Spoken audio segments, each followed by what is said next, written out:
Welcome to the madness! Hey, how's it going, folks? The name is Steffi, and welcome back to another episode of my solo play series of the Dungeons & Dragons 5th edition Homebrew Module, Curse of the Blood Moon by Adventure Await Studios. It's been a while since I've said that. I'm actually surprised I managed to do that on the first try. Okay, so we are back with this solo play series of the module, and so it's been a while since I've done this, so I might as well just do a little recap.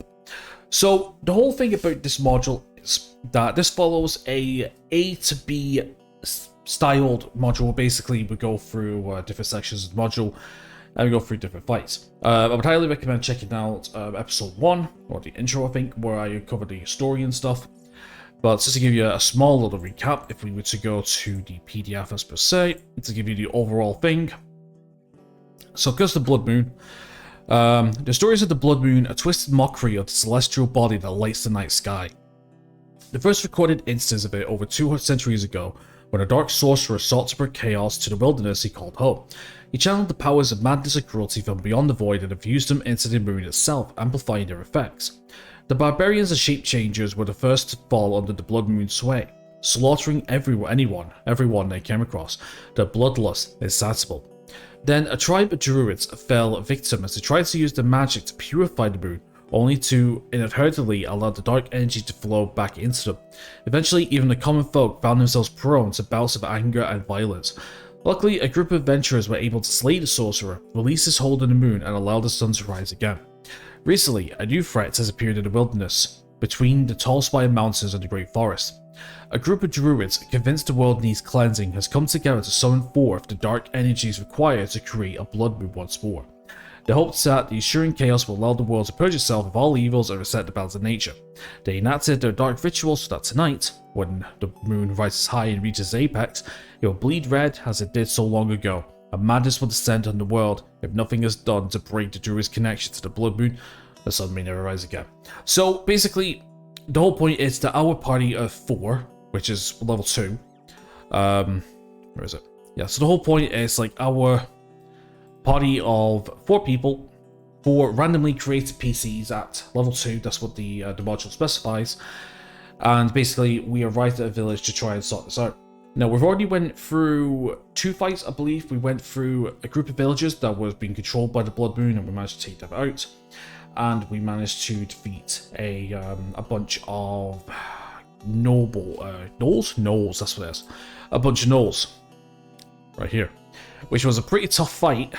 However, the problem was one of our characters fell, which I believe is Padnorm, I believe.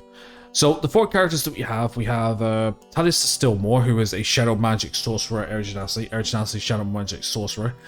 We have Scar, who is a B-side shifter. Yep, I think so. B-side shifter, Archfey warlock. Paimon, who was an Eladrin elf, aberrant mind sorcerer. And we have Alkanak, who is a free green bard. He's not got a subclass just yet. But with Paimon dying, unfortunately, he's Oski. And we got down to 2. Down to 3 instead of 2. Now, I have been thinking in between, well, kind of thinking. Actually, I lost my train of thought when it came to this particular series. So, I was thinking whether to go carrying on with 3 people, or I should go get a 4th person. And to tell you the truth, I feel like, you know what, yeah, we're going to get a 4th person because I'm going to be finishing off this particular module one way or another, so we can do this one of 2 ways. We'd either just carry on with the same party with whatever survivors, and then what we can do is, if they die, we'll do a whole new party or whatever. But to be honest with you, I'm going to say that with Paimon dying, at the end of the battle, they came across what seemed to be a survivor. So we're going to randomly create our 4th character, and then from there we're going to move on to the next scenario. Okay, so now we're going to be creating our next party member to replace Padmon. And to tell you the truth, we're not going to do this, we're not going to dwell on this too long. We're just going to get it done so we can get started on the next account, the next scenario. So the way I do things is, I always use 5e tools for my 5e information and other things. And there's a button up here called Feeling Lucky, which basically allows you to shuffle the selection of whatever race, class, or items you have. So that's what we're going to do. So we're going to randomize this 5 times, and it's going to determine our race. So let's go 1, 2, 3, 4, 5, and we have a metallic dragonborn. Okay, so we have a choice between +2 and +1, that's the ability scores, or we could choose 3. Medium, we got metallic ancestry, so we need to decide between brass, bronze, copper, gold, or silver. So we're just going to do a D5 to determine. 5, okay, so we're a silver metallic dragonborn. So that means our damage type is going to be cold. The reason why is because in terms of the abilities, we have breath weapon. When you take the attack action on your turn, you replace one of the attacks with an exhalation of magical energy in a 15-foot cone. Each creature in that area must make a dex save, which is DC equals 8 plus your constitution modifier plus your proficiency bonus. On a fail save, the creature takes 1d10 damage of the type associated with your metallic ancestry. In this case, it's cold. On a successful save, it takes half as much damage, and the damage increases by 1d10 at 5th level for 2, 11 for 3, and 17 for 4. And we can use our breath weapon a number of times equal to our proficiency bonus, and we regain expended use upon finishing a long rest. Also, draconic resistance means that we get resistance to damage type associated with our ancestry, which in this case is going to be cold. And then we have metallic breath weapon. At 5th level, you gain a second breath weapon when you take the attack action in your turn. You can replace one of your attacks with exhalation, in the same as before, and then we choose one of the two. We can either have innovation breath, which means that they succeed in a constitution saving throw. If they're not, they are incapacitated till the start of their next turn. Or we have repulsion breath, which if they succeed in a strength saving throw or not, well, if they fail a strength saving throw, they'll be pushed back 20 feet away from us and not prone. We can only use this once per long rest. So, yeah. Okay, so we're going to randomize the background now. So, let's see what we got. So, let's see, we've got 1, 2, 3, 4, 5. Okay, Witherbloom student. Now, this is kind of interesting because this allows us to gain some extra stuff. So, first of all, we get spell proficiency in nature survival. We get 2 proficiency in herbalism kits. We learn 1 language. We get a bottle of black ink, an ink pen. A book about plant of identification, a 9 pot, just by drinking here as you can see, holds 1 gallon liquid. Herbalism kit, which is a toolkit which allows us to do many things. We get a school uniform pouch containing 15 gold coins. We also get the Strixhaven Initiative and choose Witherbloom. So this means that if we have, let's see, you studied some magical theory and learned a few spells associated with Strixhaven University. Choose one of the Strixhaven colleges. So basically, the Strixhaven stuff is from one of the official modules of D&D 5e, where basically you would use this along with that. But in my solo play games, I'm allowing for anything and everything just to make every character a little bit more interesting, let's say. So, choose one of the Strixhaven colleges, in this case, Witherbloom. We learn 2 cantrips and 1 first level spell based on the college we choose. You can cast the chosen first level spell without a spell slot and must finish a long rest before we can cast it this way again. And we can use, and the spell casting ability is either Intelligence, Wisdom, or Charisma. So with Witherbloom, we get 2, we can choose between Chill Touch, Druid, or Spirit of Dying. And we choose 1 level Druid or Wizard spell, which is very, very useful. Addition, when you have the spellcasting or pack magic feature, the spells in the Witherbloom spell table are added to the spell list of your spellcasting class. If you're a multi-class character with multiple spell lists, these spells are added to all of them. And then basically at level 1 we get Cure Wounds and Afflict Wounds, level 2 Lesser Restoration of Wither and Bloom, 3rd level Revivify, Vampiric Touch, 4th Blight, Death Ward, 5th Anti-Life Shell, Greater Restoration. Because we're at level 2, that means we only have access to first level spells, so we're going to get Cure Wounds and Afflict Wounds depending on what class we get. And then we got, building a Witherbloom character. A few wizards studied life skill necromancy, clerics, the life domain or nature domain, also find a home. A number of rangers and barbarians study Witherbloom as well. Some rogues learn to create and use poisons during the studies at college, so stuff like that. So really, it doesn't really make much of a difference in terms of the personality trait or whatever. I mean, suggested characteristics. I mean, yeah. Love brewing up a new recipe, even though some people may be repulsed by choice ingredients or the final product or both. So yeah, so basically, the bonds and the flaws stuff I don't do. Basically, just whatever. Okay then, right. So in terms of the spells that we're going to learn, as you can see, we have 3 cantrips and we can learn 1. Is that right? Be sure to do it this way.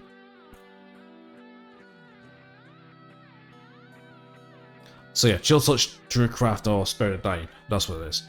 Alright, so let's see what we do. So we'll do a D3. So we're learning chill touch, and a D2 will give us spirit of dying. Alright, that could be interesting. And then we've got to choose one level of druid spell. And then from here, what we're going to do is we're just going to randomize 5 times. Yeah, we're going to randomize 5 times. It's going to choose our spell for us. So it's just one level spell. So 1, 2, 3, 4, and 5. Identify. Okay, not bad. Choose an object that you must touch without the casting of a spell. If it's a magic item or some other magic object, you learn its properties and how to use it. Whether it requires attunement to use, how many charges it has, if any. You'll learn whether any spells are affected in the item, what they are. If the item was created by a spell, you'll learn which spell created it. If you instead touch a creature throughout the casting, you'll learn what spells, if any, are currently affecting it. Not bad.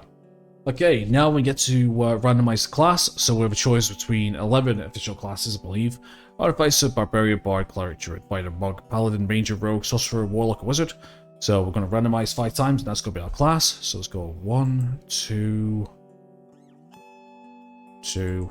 3, 4, 5. Get a Monk. Nice, a little bit of a close for a change, because the last party was kind of more magic based, so it's going to be nice having a little bit of up close, I suppose. Okay, so as a monk, we get a 1d8 hit die. Hit points is a level 1, it's 8 plus constitution modifier, and after that it's just a 1d8 roll plus constitution modifier, probably got to that. Proficiencies, simple weapons, short swords, tools, any one type of artisan tools or any one magical instrument of your choice. Save throws, strength and dexterity. We choose between acrobatics, athletics, history, insight, religion, and stealth. And its start equipment is either a short sword or any simple weapon, a Dungeoneer's pack or Explorer's pack, 10 darts. And if we want a multi-class, it's going to be a Dex 13 and a Wisdom 13. So let's see what we're going to start off with. So yeah, I randomized everything. So basically, we're going to randomize the tools. So let's see what we got. So let's go with a D2. 1. Yeah, I just realized I'm using the dice roller up there instead of the 1 in here. That's fine though. Big difference. But anyway, artisan tools. So let me click this. Okay, so we have a choice between 1, 2, 3, 4, 5, 6, 7, 8, 9, 10, 11, 12, 13, 14, 15, 16, 17. Alright. Let's see what we're proficient in.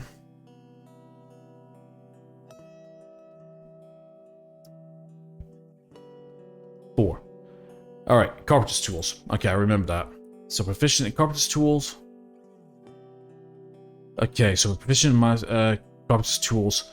So acrobatic, history, insight, religion, and stealth. So let's roll 6 here. That is going to be insight and history and insight. And then we need to choose between a short sword or any simple weapon. A short sword, Dungeoneer's pack or Explorer's pack, and then 10 darts.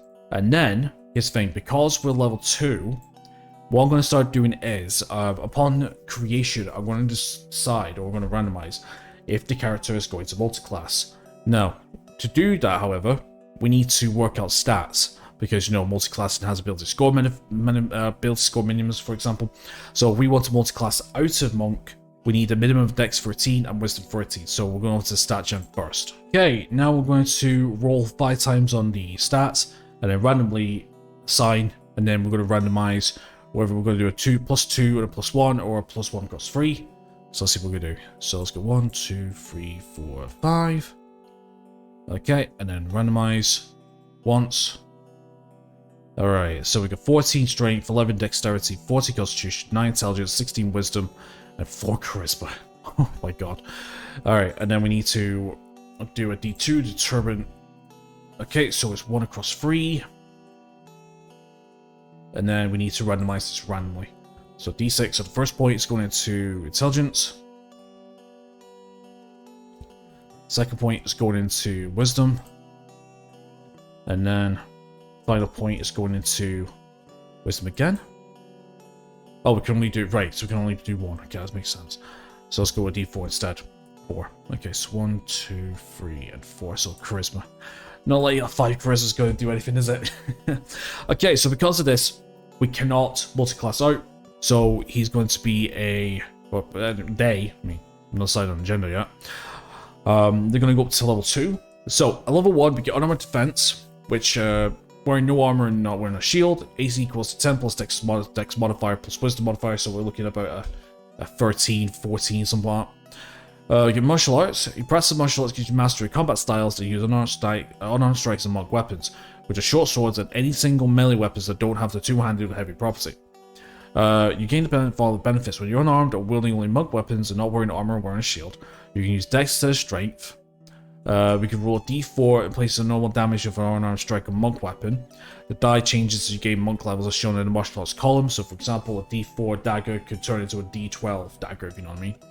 And then when we take the attack action with an unarmed or monk weapon, we can make one unarmed strike as a bonus action. For example, if you take the attack action as a quarterstaff, you can make an unarmed as a bonus action, assuming you've already taken a bonus action this turn.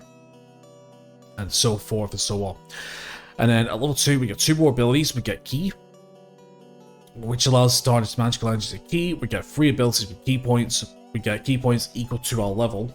So we get 2 key points right now. Our DC calculation is 8 plus wisdom plus proficiency. This is for stuff later on in terms of abilities. We get Flurry of Blows, where we spend 1 key point to make 2 unarmed actions as a bonus action when we take the attack action. 1 key point to take the dodge action as a bonus action. And then Step of the Wind for 1 key point to take the disengage or dash action as a bonus action on turn. And our jump distance is double for the turn. Also, we get Dedicated Weapon, which is from Tasha's, where we train yourself to use a variety of weapons and monk weapons, with simple melee weapons and short swords. When you finish a short or long rest, you can touch one weapon, focus your key in it, and then count that weapon as a monk weapon until you use the feature again. The chosen weapon must meet its criteria. The weapon must be a simple or martial weapon, must be proficient in it, and must lack the heavy and the special properties. And then also at second level, our movement gets increased by 10 feet. So that's it. So that is our silver metallic dragonborn monk. So I'm going to create a character and I'm going to get the game board set up. But before we do that, however, we need to check out what our next we need to check out. Where is it? There we go. We need to check out our next scenario. So, the Village of Fire. Crossing the river and following the road, you eventually enter the village proper to find much of it on fire.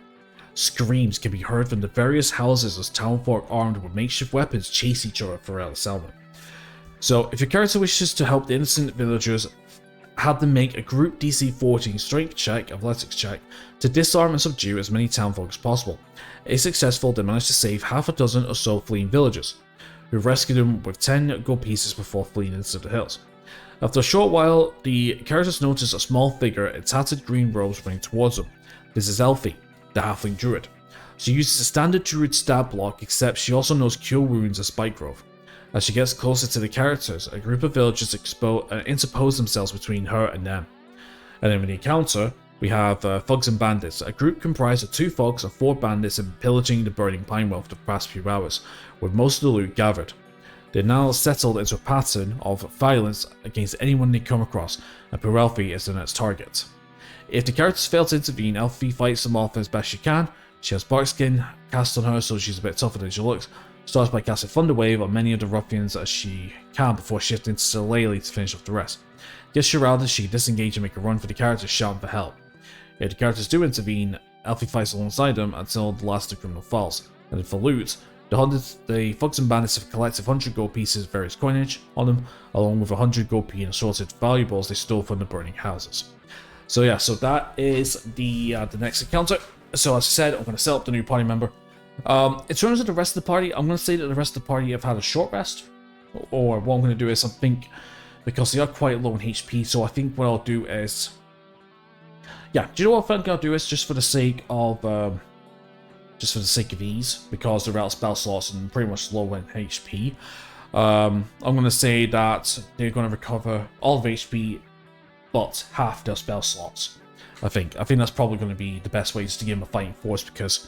I'm not gonna lie, this next encounter is actually quite tough. I remember DMing this particular module for my group, and we had a little bit of a tough encounter with this group, let's say. So we'll see how this goes. So I'll see you in a minute. Right, okay, so we've got the battle set up. So, the party approaches from the south, which is Alkanak, Scar, Talita, and their newest party member, who is called Usisic Olaturum. What a name, eh? Moving 40 feet, which is pretty nice. So, the party approaches from the south, and they see what seems to be a group of bandits in the middle, followed by a druid to the north. This is Elfie, which is why I went over in the PDF. So Elfie comes down, sees the group of adventurers, and wants to ask them for the help. However, the group of bandits that was done with the pillaging and the looting spots Elfie and starts to intimidate her. She screams for help, to which the party notices, and they come and help. So, we have 2 thugs, here and here, and we have 4 bandits. The bandits are pretty simple, but the thugs are nasty. So, the thugs, they have armor class of 11, which should be pretty easy to take care of. Hit points is 5d8 plus 10. Intimidation plus 2. Pat tactics, the thug has advantage on attack roll against a creature that has at least one of the thug's allies within 5 feet of the creature and the ally is incapacitated. They can make 2 melee attacks for a mace for 1d6 plus 2 to a maximum of 2d6 plus 4. And that's because of the 2 attacks and with a heavy crossbow attack as well. Now, I did beef these guys up in when I was playing with my group, when I was DMing, and these guys, the group had a tough time with these guys. They did win, but I'm found getting a slapping. Also with bandits as well, which is armor class of 12. Hit points is 2d8 plus 2 for an average of 11. Challenge, yes, they can make 1 attack with the scimitar, which is 1d6 plus 1, or like crossbow, 1d8 plus 1. And Elfie uses the Druid stat block, not particular her Druid class herself. So she gets access to armor class 11, 16 with the Bark Skin spell. Hit points is 5d8 plus 5, menace plus 4, nature plus 3, possession plus 4. You can learn Druids plus 32 languages. And she's a spellcaster as well. The Druid is a 4th level spellcaster. Its spellcasting ability is Wisdom. Spell DC is 12 plus 4 to hit with spell attacks. Has the following Druid spells prepared. So Druid Craft, Produce Flame, Shillelagh, Entangle, Long Strider, Speak with Animals, Thunderwave, Animal Messenger, Barkskin. In terms of actions, she has a melee attack with her quarterstaff, doing 1d6 bludgeoning with 1 hand, or 1d8 with 2 hands, or 1d8 plus 2 bludgeoning damage with Shillelagh. Now, if we go over to the PDF for a second, that's the wrong one, there we go. Also states that she also has Cure Wounds and Spike Growth as well. That's a level 2 and level 1 and a level 2 spell respectively, so that's what we're going to be doing. Okay, so what I'm going to do is I am going to set up the combat tracker, the HP tracker, and we'll get started. Right, okay folks, so we are ready for the next encounter. So, we did the HP and the combat tracker, so starting off we have Bandit 3, which is going to be this guy here. So I've labeled it 1, 2, 3, 4, and 1, 2 in terms of clockwork order, and just a simple enough system to keep track of. So we have Bandit 3 at 21, Thug 1 at 19, Scar at 18, Alkanak at 17, Bandit 4 at 16, Elfie at 11, Bandit 2 at 10, and Uksek at 10. Basically, I did a d20 roll to determine who's going to go first in the order. And then Talita and Bandit 1 at 7, and then Thug 2 at 3. So, let's get started then. So, the Bandit stat block, as you can see. Also as well, the HP tracker as well. Bandit 3 is 7, Thug 1 is 35, Scar 20, and 17, 15. Basically, I was just following the HP formula for the 2d8 plus 2, stuff like that. So, the Bandit has access to attack. So we have Scimitar and we have the Light Crossbow. So basically, an attacking doctrine. Basically, no support or healing or anything like that. But the question is though, Bandit 3 is closest to Elfie, and obviously closest to the group. So what we're going to do is we're going to do a d20, and we're going to ask, does this bandit attack the Druid? 17, okay. 17 it does. So the Druid, so the bandit's going to go 1, 2, straight to melee, and I think he's going to do attack with a scimitar, I think. So we want to do a d20 plus 3, right? And the 22 hits, which is not a good start actually. And so we're doing 1d6 plus 4. 6 points of damage. Oh my god. And Elfie's already down to 11 points. Jesus. So Elfie's down to 11 HP. Just basically, the bandit just runs up, just does a quick slash, and obviously Elfie, not really being a martial character, ends up taking a good bit to hit. And that is going to be the bandit's turn. Now, next is Fug 1, which is this guy here. So, because Fug 1 is a bit closer to the group, I'm going to say that... actually, hold on. Let me have a look. How many squares is closer? 1, 2, 3, 4, 5, 6. 1, 2, 3, 4, 5, 6. Okay. Well, I'm going to say just for fairness, because, you know, Elfie's on her own, I'm just going to say that Fug 1 is going to try and attack the group. So, now we need to determine how it's going to attack. You see, it can move 30 feet, which we can do with 5, 10, 15, 20, 25. So, we can either go mace or heavy crossbow. So, let's see what it's going to attack with. Let's roll a d2. Go attack with a heavy crossbow. So, I'm just going to say that he's going to take a 1, 2, 3, 4. Not too far away. And let's see who he's going to target. So we're going to do a d4. 1, going to attack. Alkanak basically going 1, 2, 3, 4. So let's see here. So we need to run a d20 plus 2, and we need to be an AC of 16 in order for that to hit. So let's have a look. So d20 plus 2. 28. Oh my god. This is not looking good for the group.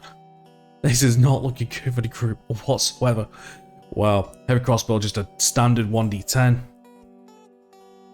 Dealing 3 points of piercing damage. Jesus. Yeah, can't believe that. 2 solid hits already. Okay, so Arcanac's down to 14 HP. Basically just taking a shot, a heavy crossbow bolt right into the shoulder of his carapace. Crazy. Okay, so after Fug 1 is now Scar's turn. Okay, so let's see what Scar can do, because it's been a while since I've actually used these characters. Okay, so we do have the D6 rule in advance if we want to. Now, I have been thinking about this. Do you know what? Just for the sake of quickness, I'm actually just going to take... I'm just going to take control of each character, and I'm actually going to see what they actually want to do through rolls of, you know, attacking or whatever they want to do, really.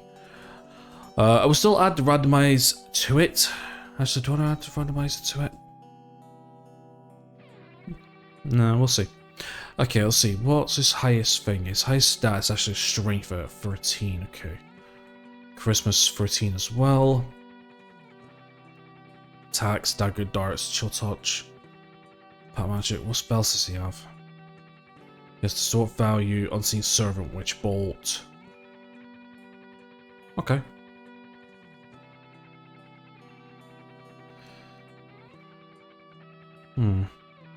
Okay, let's see what it's going to do then. So let's see. Let's do a D2. D1 for a normal attack, D2 for magic. Okay. So he's using up one of his spell slots. And I say he's going to take the attack action. He's going to take an attack spell. Or does he do support? Let's have a look. Yeah, let's go Witch Bolt, Fairy Fire, and Sleep. Let's see what he's going to use. Alright, so he's going to use Fairy Fire. That might actually come in handy. So basically, Fairy Fire, if I can bring it up in... Okay, so Fairy Fire is one action. Level 1 evocation spell, range 60, components vocal, duration, concentration up to 1 minute. Each object in a 20-foot cube within range of blind in blue, green, or violet light, your choice. Any creature in the area with the spells cast is also outlined in light. If it fails, a dex saving throw. For the duration, objects and affected creatures shed dim light in 10-foot radius. Any attack roll against an affected creature or object has advantage if the attacker can see it, and the affected creature or object cannot benefit from being invisible. Okay, so there's a 20-foot range. So I'm going to say 20 foot. Okay, so I'm going to say. So that's 5, 10, 15. Okay, so that's 20 right there. Okay, I'm going to say he's going to cast it right here to get both Bugs and Bandit 4. So now we need to make dex saving throw against the 2 Fogs as well as the bandit. So Scar's DC. Huh. I didn't see this at the bottom. Yeah, smart. Okay, so Scar's DC is an 11, so we need to make 3 dex saving throws. So we'll start with Bandit 4 first. So Bandit 4 is D20 plus 1. We're going to beat 11, did I say? D20 plus 1. That's a success. So we'll check, see if it's an 11. It is. Alright, so Bandit 4 succeeds. Right, okay, sorry about that. I got interrupted during the saving throws for the Verify spell. It's been a few days since then, so we know that Bandit 4 succeeded with a DC of 11, rolled a 15 I believe it was, looking back on the footage. So now we're going to be doing Fug 1 and Fug 2 next, so let's do Fug 1. So, Fug's dex saving throw, I believe, looking at this, is just a +0, so looks like it's going to be a D20 flat. So, Fug 1, if it beats 11, obviously not affected by the spell, but if it fails, it is. Which fails, so that's Fug 1, and Fug 2 succeeds. So Fug 1 now is illuminated in bright daylight, I suppose. Let's see here. So we're going to go with... let's go with this. Do we... No. What do we do? What do we do? What do we do? No, I have an idea. Let's go circle. We're going to do a bright... Let's go with a bright blue, shall we? And fill it in blue as well. So basically, this is just going to show that he is, obviously, you know, a Phalite, and we need to put a concentration mark on, we need to put a concentration mark on Scar to show that he's concentrating Verifier now. So let's go with a, let's go with a blues to show that it's concentrating. So that means, because he's concentrating a spell, it means that the spell's going to keep effects from turn to turn as long as it doesn't end it, or cast another spell that requires concentration. But if he takes any damage, what happens is we need to do a DC 10 Constitution saving throw in order to keep the spell going. Alright, so obviously Scar has done his action, so anything we can do for a bonus action. Oh, yep, he's used a spell slot, by the way. So let me quickly put that. Okay, so we got 1 spell slot expended. Just putting that there so we know what it is. Okay, right. So now the question is, does he have anything for his bonus action? That's what we want to check. Let's see. So he does have a Fade Presence, which I think is a little too early to do so far. He's mainly a ranged character. Yeah. Okay, yeah, I think he's just gonna probably just take a few steps back, I think. Play more defensively. So yeah, so we're gonna move Scar over to here, I think. Play more ranged, that's what he wants to do. Okay, so that's Scar's Alkanac. Alright, so let's see what Alkanac's gonna do. So Alkanac is primarily it's not a bad tank actually, probably best going up the way. Secondary arms, dagger, long sword.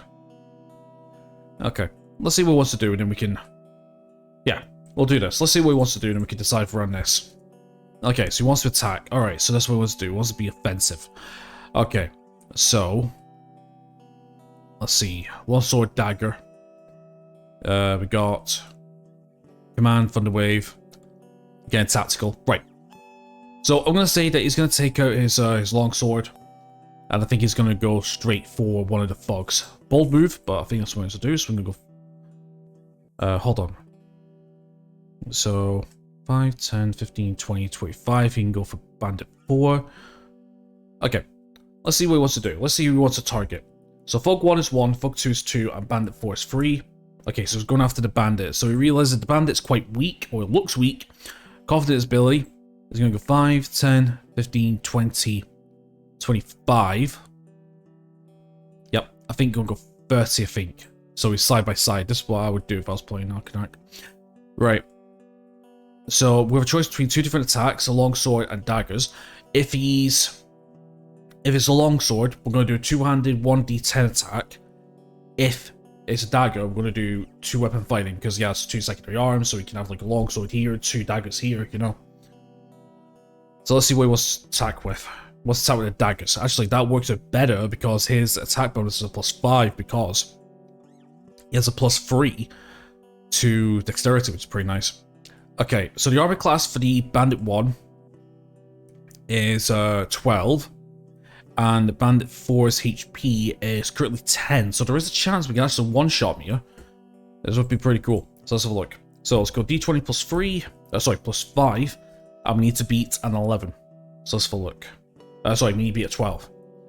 22 hits, perfect. So that's going to be 1d4 +3 piercing, I believe, looking at this. Yep, 1d4 +3 piercing, and it's going to deal 6 points of damage. Very nice. So that brings Bandit 4 down to... bringing him down to 4 HP, so a really solid slice or stab. Alright, and we're not done yet. We're going to do his bonus action now. So, with 2-weapon fighting, there's a few caveats you need to use. First of all, you need the attack action. Again, I'm going to put a thing in the top right-hand corner to explain or the rules I'm using. So, 2-weapon fighting, you need to take the attack action. And second of all, I'm using 2014 rules here, by the way.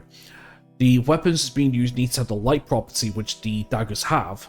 But on your second attack with bonus action, you cannot add your ability modifier or your attacking modifier to the damage without the use of a certain ability. I mean, so we're going to be doing a D4 instead of a 1d4 +3. So there is a 25% chance that we can kill this Bandit 4 on this turn if we hit. So let's do that. So we're going to do 20 +5 for the second dagger, which is also another hit, and then just a 1d4. Oh, how lucky can we be? So Alkanat just comes straight out of the starting line, straight to the Bandit. The Bandit being distracted momentarily by the flashing lights of the very fire, basically just closing his eyes and avoiding all the sparks and sparkles that's happening. And then within seconds, upon opening his eyes, he sees Alkanat there, and unfortunately can't react quick enough, and then with 2 dagger stabs into either side, the Bandit's finished. Wow. Could not have done that any better myself. That is amazing. And look whose turn it was afterwards. That is amazing. Everything lined up there. It really did. And that's Alkanat's turn finished. Right, so next up is Elfie. Now, Elfie here is in combat. She's already suffered a wound, I believe. Yeah, so she's down to 11 HP. Now, in terms of Elfie's abilities, now she does have a couple of other spells. Let me see what they are. So, I'm just going to write this via... this. Okay. So, she also knows Cure Wounds. Let's put Cure Wounds. And she also knows Spike Growth. So these are 2 spells that the module specifically says. Okay, so it's Druidcraft, which allows her to do very little minor magic things, like produce a certain smell, grow a certain flower. Produce Flame allows her to produce a small little fireball, which can be used for light or thrown as part of an attack to do a bit of damage. Shillelagh allows her to use a Wisdom as a attacking modifier for certain weapons. Entangle lifts up some vines in an area to restrain people. Longstrider increases her movement by 10, I believe. 10 feet. Speak Out with Animals allows her to speak with animals. Thunderwave is an AoE centered around a cell to do thunder damage and a pushback. We've already seen that, I believe. Animal Messenger, so you can ask an animal to be a messenger to someone else. Bar Skin increases her AC to 16 once casted. So I'm going to say that per the module, because if I can switch over to the module, no thank you, WPS Office. Where does it say? Where does it say? Elfie fights him off. She starts by casting Thunder Wave as many of the ruffians as she can before shifting the shale. She casts Batskin a bit, so she starts by casting waves in. Oh, she has Barkskin cast on her already. Oh, I misread that. So she's at 16 AC already, not 11. Well, it's a little late for that now, isn't it? That's a little late for that now. So I think what I'm going to say is, we're just going to do this. I think, personally, I'm going to say that she's going to use her action to cast Barkskin. She's taking a hit, she realizes that these people are aggressive and against her, so she's going to use her ability to cast Barkskin. Now, in terms of a description of Barkskin itself, okay, so Barkskin is a action, range touch, concentration up to 1 hour. You touch a willing creature until the spell ends. The target's skin has a rough bark-like appearance, and the target's AC can't be less than 16, regardless of what kind of armor it's wearing. So yeah, so basically her armor class is going to be 16 now, and she's going to use up 1 second level spell slot. So right now she has 3 slots, so I think that probably the best thing to do is to go, let's go level, nope. Let's go level 2. No, it's okay. Do you know what? And just type it. It's fine.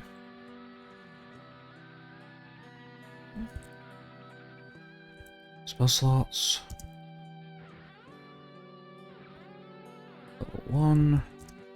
So it's just 4. And then level 2. 3. Perfect. Which is now 2 because she's casted it. Okay. That was a good way of keeping on top of it, right? Okay, so she's cast Barkskin, so that's going to be her action. Right, so then after that, let's see, who do we have next? So after Elfie's Bandit 2, which Bandit 2 is up here. So the question is, does Bandit 2 go after Elfie? So 11 to 20 is yes, 1 to 9 is no, 10 is a reroll. 19, okay, yeah, Bandit 2 does. Okay, so Bandit 2 is going to be forward 1. Going to make a scimitar attack, I suppose. Right, let's go.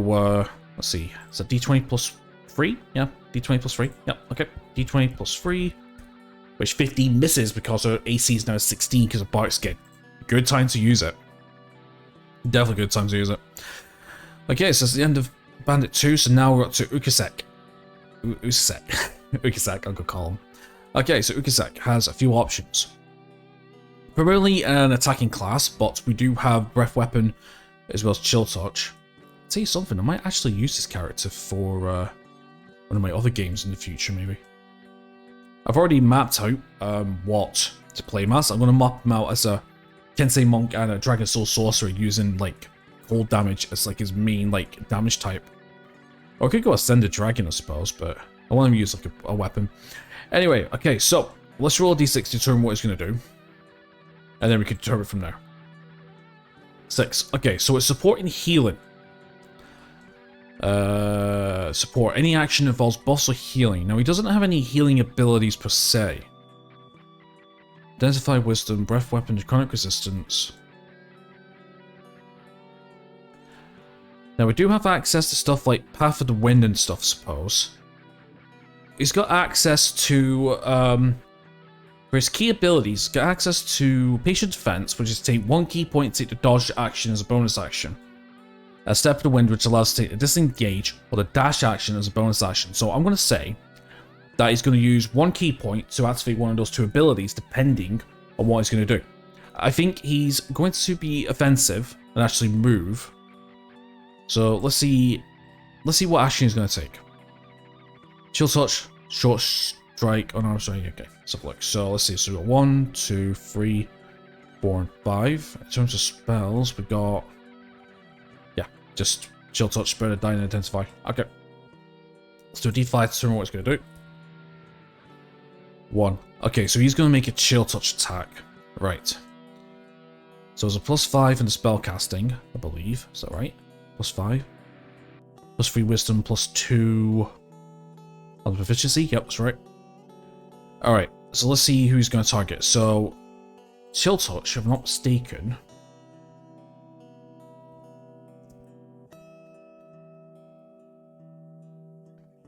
Yeah, so Chill Touch has a range of 120 feet.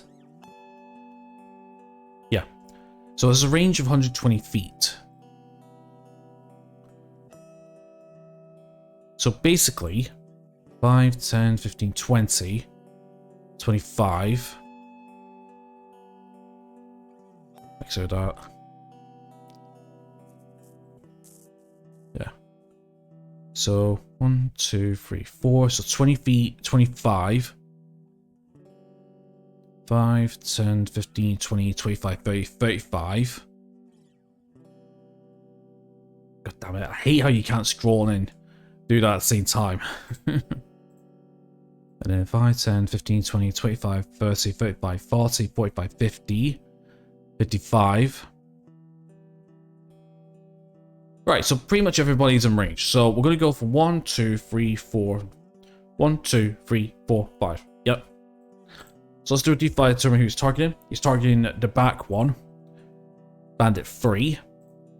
Now, Chill Touch requires a ranged spell attack, so we need to do a D20 plus 5. And on a hit, the target takes 1d8 necrotic damage, and it cannot regain hit points until the start of its next turn. Yeah, perfect. So let's do a d20 plus 5. We need to beat an AC of 12. If it can. To which it does. Perfect. And it just takes 1d8 necrotic damage, takes 3 points of necrotic. Okay, not bad. As a spectral hand just comes out the way. So, Bandit 3. Bandit 3, if I can find him, has 7 HP. Okay, so now that comes down to 4. Okay. Down to 4 HP then. Right. So as I mentioned, because of this, I think he's going to use Patient of the... Well, the ability already. But in a second. Yeah. Patient Defense to take the dodge action as a bonus action. So what we're going to do is, we're going to move up 5, 10, 15. Maybe 10 will do. Yeah, 10 will do. Basically, he's going to take a defensive action. He's going to anticipate the fox to come to him. And the attack rolls will be with disadvantage. So with that, we need to take down. We need to take down 1 key point. 1 L2. Perfect. Okay then, so that is Usek's tree. Usek's turn. Now we're on to Talita. Alright, Talita. Okay, so let's see what Talita can do. Alright, so we've got Quarterstaff and Dagger. We have Unending Breath, which means I think can breathe underwater, I believe. Eyes of the Dark, 2 sorcery points, flexible casting, Quarterstaff and Dagger. And we have Control Flames, Frostbite, Poison Spray, Thunderclap, Thunder Wave, Copperine Languages, Sleep, and we can do a Levitate. What's per action? No, we can't do a Levitate, because Levitate is a 2nd level spell, I believe, and we can only do it at level 3, not 2, is that right? Well, we'll see. Okay. Let's go for a d6. Let's see what we're doing. Okay, so tactical. So tactical requires either a debuff or some kind of control. Right, so in terms of control, we don't really have that much. We can do Poison Spray spells or Thunderclap. Thunder Wave. Yes. I think we could do Thunder Wave. So I think what we're going to do is, let's go with a... Thunderclap. Okay, let's go between Thunderclap, Poison Spray, Thunderclap, and Sleep. Oh, Thunder Wave and Sleep. Yeah, okay. Let's see what we're doing. D4. Okay, looks like we're using Poison Spray. So let me just double check Poison Spray. Poison Spray is 10 feet. And we must succeed on Constitution saving throw or take 1d12 points of poison damage, which was 10 feet. Okay, so now we need to determine who she's going to move to. So she can move 30 feet. So 1, 2, 3, 4. So basically, if she wants to be in range, 5, 10, 15, 20, 25, 30. She's gonna have to go to here. That's 10 feet. And that's 10 feet as well. Okay, so let's go with 5, 10, 15, 20. And then we need to decide whether she's targeting Fog 1 or Fog 2. Let's see what she's doing. She's targeting Fog 2. So Fog 2 needs to make a Constitution saving throw. against her DC of 12. Yeah, DC 12. Alright. Let's see. The Fog's Constitution is +2. So it needs to be a DC of 12. Let's have a look. 21. Yep. Okay. Doesn't work. Yep. Yep. So yeah, so she approaches the fog, extends a hand out, just like a, I guess, a death, almost like a breath of death, poison, because she's an urchin assy, and unfortunately, he just clogs his nose, or turns around, or puts his shoulder over, and does not breathe in the gas. That could be very, very, very, very fatal. Let's see now. Let's see now. 3. Why is it? Oh no, I'm looking at the wrong thing. That's that. Okay, so next is Bandit 1. So, Bandit 1 is currently in between the main group, attacking Elfie, and attacking the main group with the other guys. So, let's see what the folks gonna do. I think on a 1 to 9, they side with the Fogs. On 11 to 20, they side with Elfie. Let's have a look. Okay, so Bandit 1 is going to help out the ones with the Druid. So let's see. So he has 2 attacks he can make. He can make a scimitar attack. Actually, is he in range with a scimitar? Good question. 5, 10, 15, 20. Yeah, he is. Way in. So, is he going to use his scimitar or is he going to use his light crossbow? He's going to use his light crossbow. So, I think he wants to keep in his... Does he stay in position? That's a good question. Or does he move? Does he stay in position? He does. Okay, so he's just using his light crossbow. He's staying on standby, on range support, whatever the folks need a hand, or Elf they need a hand with Elfie. So his light crossbow is a d20 +3, range of 80 to 320, and a hit is 1d8 +1. So let's see, so this is going to be a d20 +3 against an AC of 16, yep. And it is a critical miss. That's a critical miss. Now, what we do in, what me and my group do with D&D games, whenever one of us rolls a nat 1, we do a, that's what I'm looking for, a friendly fire maneuver. Basically, we target somebody else for the attack. So, let's make this a little realistic. So he fires his light crossbow. I don't know if he's like pressurized or something, and he fires it. The question is, does it hit? This is gonna be good. Does it hit one of the bandits, or does it hit one of the Fogs? I think for fairness, I think 1 to 9 will be Fogs, 11 to 20 will be bandits. Okay, it hits one of the Fogs. Does it hit Fog 1 or Fog 2? It hits Fog 1. Okay, so it needs to take 1d8 plus 1 damage. So Fog 1 takes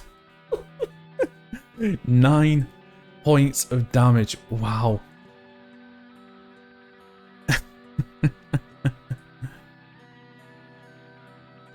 Yeah, Fog 1 brings it down to 9 points of damage, bringing it down to 24 HP. Thank you very much, we need that. Right, okay, so we're doing Fog 2's turn now. Yes, so Fog 2 here. Okay then, right, so the question is, who they're going to target? So obviously Fog 1 moved from this position, Fog 2 was already here. So now he's kind of surrounded on 3 different fronts. He has Alkanak to the side, he has Usek to his right, he has Talita to his front, who's just shrugged off a poison spray attempt. Right, so the question is though, what's he going to do? So, we have 2 different attacks for him. We have the multi-target mace or the heavy crossbow. Let's see what he does. So let's roll d2. Okay, so he's going to stick to the heavy crossbow. Right, so we'll do movement after. Okay, so he's going to take a light crossbow. It's going to make a heavy crossbow attack. Now, all 4 are in range, because the range is like something ridiculous, 100 feet. That's like what? That's 10 squares, which is plenty. Okay, so we're going to go for 1, 2, 3, and 4. Let's see what's going to roll. No notepad to go away. Alright, D4 needs D4. He's targeting Scar right at the back. Now, Scar does have the concentration up, so I can see why he's doing it. He's going to try and take care of the concentration of the spell, so the Fog 1 doesn't get attacked with advantage. I mean, all it takes is a sec to get in there, and basically, yeah, that's going to be a lot of damage if that's the case. Okay, so let's do a D20 plus 0, is it? D20 plus 2. Of course, the proficiency bonus is right. Okay, D20 plus 2. We've got to be a AC of 11, which is like just under 50%-ish. To which he misses. I guess the bright lights from Fog 1 is hindering his side view, I suppose, and basically, yeah, it just goes right over, and there we go then, I suppose. Okay, so the question is, does he move or does he stay? He stays. Okay. Well, does he move? What's a nice no? That's what I've always done. 11 to 20 is yes, 1 to nice no, 10 is reroll. So I guess he's just gonna stay put. Right, so that's the end of turn 1. It's turn 2 now. So, turn 2, back to Bandit 3, who's currently engaging with Elfie. He's the one that made a surprisingly decent amount of damage to Elfie already, who's already injured. So, he's still in melee, so I'm gonna say he's gonna make another scimitar attack. So we want D20 plus 3. Yep, D20 plus 3, but it's got to make an AC check. Sorry, it's got to beat the AC of 16 because of the bark's getting a buff. Twitchy misses. So, scimitar goes in, bounces off the hard bark, and recoils in a little bit of agony, you know, from hitting such a hard object. Now, the question is, does he stay or does he move? No, he doesn't move. He stays exactly where he is. Perfect. I get it. So that's the end of Bandit 3's turn. Now we go to Fog 1. Now Fog 1 is currently being occupied with bright lights, but can still attack normally. So let's do a D20 to determine, or D2 to determine his action. Ranged. Okay, not too bad. Now again, he has all 4 of them in range, so let's see who's targeting. Okay, so he's targeting Talita this time, so the closest one. So obviously the bright lights are there, maybe obscuring his vision just a little bit to the point where he can't move. So he's just going to go for a ranged attack. So we want to do a D20 plus 2. 7 misses. Because Talita's AC is 13. Tell you what, we're getting lucky this time. Getting very lucky. I thought this fight was going to be really hard. Right, okay, so the question is, does he move? No. He stays exactly where he is. Alright. Obviously, keeping up a bit of a battle line, keep it together. Maybe one of them will foolish to go into melee so they can take advantage of Pat tactics. True. Now, going back to the bandit's turn. Now, I did say that with the bandit, we went for melee attack. Well, I have a feeling that, well, here's the thing. If you do a ranged attack without a specific feat or an ability, what happens is you do your attack roll with disadvantage. That's any target within 5 feet. So with Elfie being the only target for the bandit, I mean, I'm pretty sure he doesn't want to fire a close range and attack with disadvantage now, does he? So, you know, a little bit of a logic choice this time. Okay, so after Fog 1, now it's Scar's turn. Right, so let's see what Scar's going to do. So we're going to do a d6 to determine if he's going to do an offensive, tactical, or some kind of a support action. 1. Okay, so he's going in for the attack. Right, so in terms of Scar's, in terms of Scar's attacks, we have daggers, darts, and shield touches. Okay. Witch Bolt's also classed as an attack as well, because that's the attack roll. So, it's between 3 and Witch Bolt, which really, I should really put Witch Bolt in the attacks as well. So, we'll do a d4 to determine what he's going to do. 4. Okay, so he's going to catch Witch Bolt. Now, Witch Bolt, if I can get the thing up. Now, of course, I will be taking screenshots and putting information boxes in the top right-hand corner during editing. And just another reminder, I am using the 2014 rules, not the new 2024 rules, because I believe the 2024 things changed. Okay, so Witch Bolt, level 1 evocation, cast at time 1 action, range of 30 feet, components, verbal, somatic, material, duration, concentration up to 1 minute, so he's going to have to drop. So, because he's using under the concentration spell, he's going to have to drop the, Verifier. But, the way I'm going to rule this is, see, here's the thing. Because it's an attack roll, right? Let me just read the description first. A beam of crackling blue energy lances out towards a creature within range, forming a sustained arc of lightning between you and the target. Make a ranged spell attack against that creature. On a hit, the target takes 1d12 lightning damage, and on each of your turns for the duration, you can use your action to deal 1d12 damage to the target automatically. The spell ends if you use your action to do anything else. The spell also ends if the target is outside the spell's range or it has total cover for you. No. Because the effects of the spell only work if it lands, because an attack roll, I'm going to say that it's going to take advantage. I think Fairy Fire is going to still keep in effect until it hits. So he's going to do this with advantage. So before I do the attack roll, I just want to do another slot expended for Scar, so he doesn't have any more pack slots. So yeah, so let's do this attack roll now.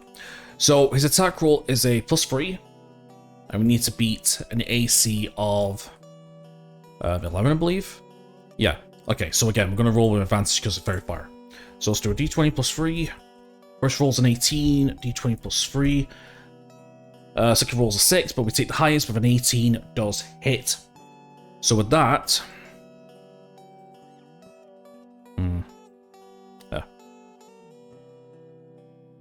Okay, with that, what I'm going to do is I'm going to put a little black dot here just to show that it's not in effect anymore, or whatever, just to show. And then what we're going to do is we're going to roll the damage, which at level 1 is a D12, 1d12 lightning damage. So 12 damage is a lot of damage. Let's see what we can do.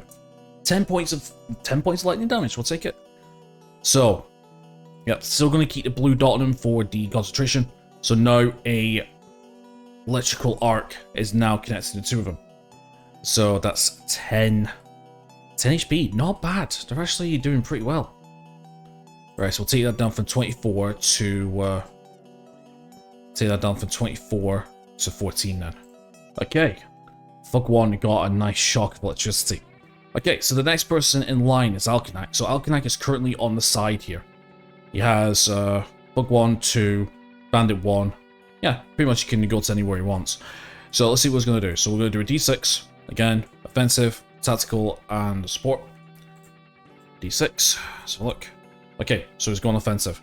Right, so his options. So look. So we have a choice between Longsword, Dagger. Yeah, just Longsword and Dagger actually. Longsword, Dagger, and Thunderwave. Thunderwave is tactical because it requires a save. Okay, so it's just Longbow and Dagger now. Longsword and Dagger. Right, so let's see what he's attacking with. He's attacking with the Longsword. Okay, perfect. Now, he can move 30 feet, so let's see how many... So, let's have a look. So, 5, 10. Okay, so he gets to Fog 1. 5, 10, 15. He can get to Fog 2. Sorry, Fog 1 and Fog 2. 1, 2, 1, 2, 3. He's arranged for Bandit 1. 5, 10, 15, 20. Yep, arranged for Bandit 3. 5, 10, 15, 20. Yeah, it's arranged for Bandit 2 as well. So let's see who's going to target. So we're going to go 1, 2, 3, 4, 5 in that order. D5. It's going to target Bandit 3. So obviously seeing Elfie in a bit of trouble, it's going to go straight in then. Look at him. So we're going to go 5, 10, 15, 20, 25. Let's go to the side so we're not getting flanked. It's a good attack with his longsword. Now, obviously, because we have two hands, he's going to do a two-handed attack, which is going to be a D10 plus 1, but we need to do a D20 plus 3 to determine if he's going to hit first. We need to beat a AC of 12. So let's do this. So D20 plus 3. Oh, look. 8 misses. 8 misses, just comes up to the side, and unfortunately he overswings and he gets his sword hacked into the fence rather than into the bandit, so that's going to be his turn. We do have a bonus action as well, through doing Bardic Inspiration as well, but I'm going to leave that for support, just to, you know, make actions a little bit more, whatever. Okay, so that's going to be Alkanac's turn, so next is Elfie. Okay, so Elfie's turn comes up. Now, Elfie, what are we doing? So right now we do have Bartskin up. Now, it does say in the module that she uses Thunder Wave. Now, Thunder Wave, we have to get that up. Thunder Wave is it's first level evocation, cast in time 1 action, range self in a 15-foot cube. Verbal somatic components. Okay, so a wave of thunderous force sweeps out from you. Each creature within a 15-foot cube originating from you must make a Constitution saving throw. On a failed save, the creature takes 2d8 thunder damage and is pushed 10 feet away from you. Successful takes half the damage. Okay then. So, the problem is, she is by herself. Problem is, we do have an ally within range. At 15 feet, just to give you a reference, it's basically, that's 5, that's 10, that's 15. And it's the point, it's on the center. Meaning that to be something on the center. Oh, that's not right. Wait, no, that's 10. Is that 10? I thought that was 15. Oh, no, cock up. That's 5. Yeah, that's 5 because it's... No. 5 foot? Yes, it's from the center, right, yeah. My mistake. I'm not good at geography. Not geography, what's it? Geology, that's it. So yeah, so it has to be 15 from that side. 5, 10, 15 from that side. 5, 10, 15 from that side. And then... Oh, that can't be right. That can't be right. Okay, so just to give you a reference, basically that's 15 feet. You know, 5... You know, 3 squares to the right, all, you know, basically, centered on Elfie. Fuck it. I'm gonna say yeah. I think she's gonna use this. So Alkanat's gonna be for a world of hurt, basically, if this doesn't do well. Now, the question is, does she want to do it at 2nd level? I'll tell you what, let's do an Oracle. Let's do an Oracle. Does Elfie know that the gang is here to help her? 9, she doesn't. Okay, so in this case, it's just going to make things a little easier. Right, so, we're going to do Thunder Wave, and what level do we cast it at? 1st or 2nd? We cast it 1st level. Okay, so it's just going to do... So going back to here, it's just going to do 2d8 Thunder. Yeah. Okay, so we need to make a Constitution saving throw. Let's see, does it say what a DC is? DC 12. Okay, so we need to make a Constitution saving throw at DC 12. If we fail, we take full damage and get knocked back 10 feet. If we succeed, then we just stay where we are and take half damage. So let's do Alkanak first. So Alkanak is a D20 plus 2. Let's see what it does. 10. Fails. So he's going to move back 10 feet and take the full effect, the full damage. Bandit's D20 plus 1. Fails. And fails. Okay, so all of us are going to get knocked back 10 feet, take the full damage. And just let me double check to make sure it's 2d8 thunder. It's 2d8 thunder damage. And we are taking 9 points of thunder damage. As a huge kaboom just happens and quakes the floor. Alkanak gets pushed back 10 feet, 5'10". Bandit 3 does as well as Bandit 1, Bandit 2. Alkanak takes 9 points of damage, bringing him from 17. Damn it. 17 to 8. That's not good. Oh, Alkanak's already hit. No, shit. It's gone from 14 to 5. Oh, fuck. Oh, fuck. Okay, so Alkanak gets brought down to 5. Bandit 3. So look at Bandit 3. Bandit 3 gets blown to smithereens. He's gone. And Bandit 2. Yeah, Bandit 2 takes 9 damage, bringing him down to 6 HP. Right, okay. So, if I remember last time, Elfie did a massive thunder wave that pushed everybody away from her. So, we are up to Bandit 2's turn, who is, I believe, is extremely hurt. Yeah, standard at 6 HP. Alkanac is 5, so we need to be careful there. So far, I would say that we're kind of even in terms of numbers. Near enough, what is it? 1, 2, 3, 4, 5 against 4. That's pretty okay. Right then, okay, so yeah, so we got Bandit 2's turn. So Bandit 2 is over here. So obviously he's been pushed all the way back from a failed Constitution save from the Thunder Wave. So let's see what he's going to do. So he's in range for both Alkanac and Elfie, so we're going to decide who he's going to target. So 1 is Elfie, 2 is Alkanac. Okay, he's going after Elfie. So how is he going to attack? Scimitar or the light crossbow? Okay, so obviously being pushed all the way back, struggling on his feet. So he's going to take out his light crossbow and he's going to try and attack Elfie. Now Elfie, remember, is under the influence of Barkskin, given an AC of 16. So we need to do a d20 plus 3. If it beats 16, it's a hit, but if not, then it's a miss. So which it is. So yeah. So it's a miss. So the question is he going to move? Let's have a look. Is he going to move from his position? No. Okay, so he's going to stay still. Okay, so obviously recuperating from what happened. Obviously, you know, shaking all that much, can't get a steady platform, can't get a steady grip on his weapon, it just flies on the other side of the map. Okay.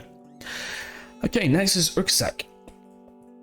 So let's see what he's going to do. So Urksek has some options. We can either go melee or we can go ranged through Chill Touch. So let's see what he's going to do. Okay, 6. Okay, so we got another support option. So support is any action involves a buff for healing. His only buffing move is the unarmored, not unarmored defense, the Patient of the Wind, I think. His bonus action dodge, or his bonus action dash/disengage.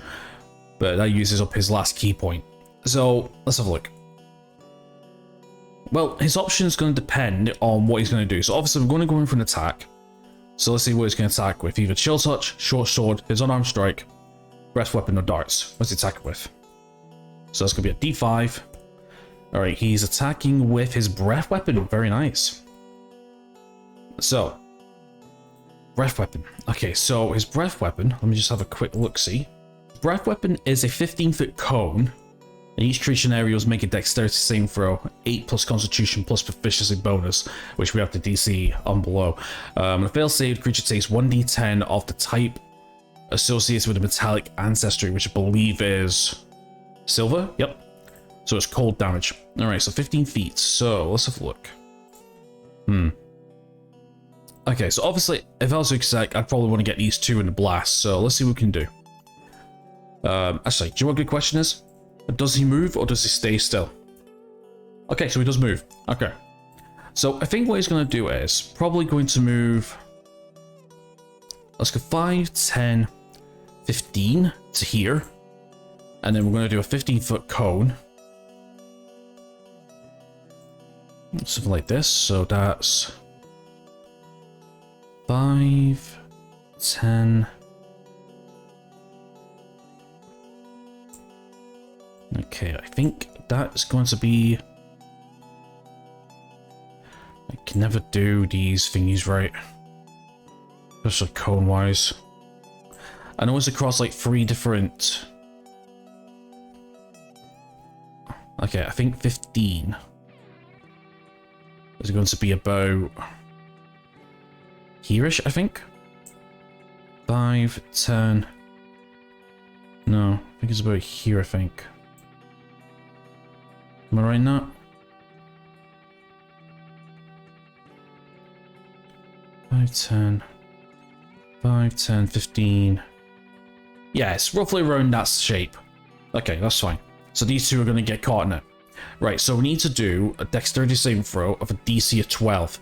On a successful save, they take half the damage. Okay, and it's basically using his attack option as well.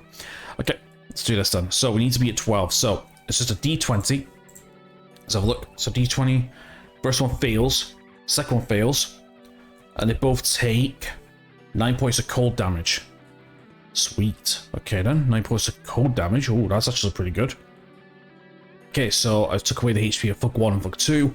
We have 3 HP and 18, so yeah, Fuck 1 is getting a bit of a battering. So yeah, so I think for the sport thing, like I mentioned, It's going to take Patient of the Wind, whatever it's called.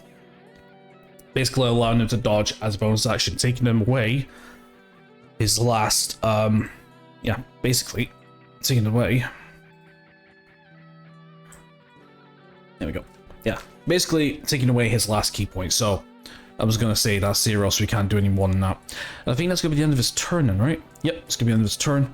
Alright, Talita now. So Talita is literally staring death in the face if she's not careful. Definitely. Right, so let's do a d6 to see what she wants to do. 4 is tactical. Okay. So tactical coming up to here. This is our first tactical of the episode. Any action involves either debuff or some kind of control. So, or some kind of save or something. Or something that doesn't do an outright damage, you know, something like that. So in terms of our options, we have sleep, thunderclap, poison spray, basically, no, yeah, hold on, sleep.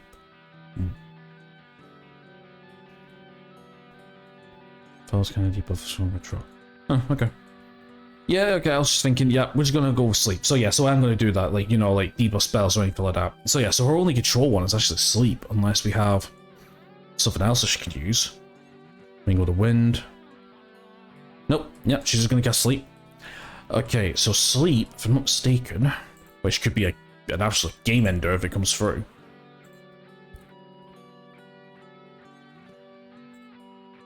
So the sleep spell is a first level enchantment, casting time, 1 action, range 90 feet, verbal, somatic, and material components.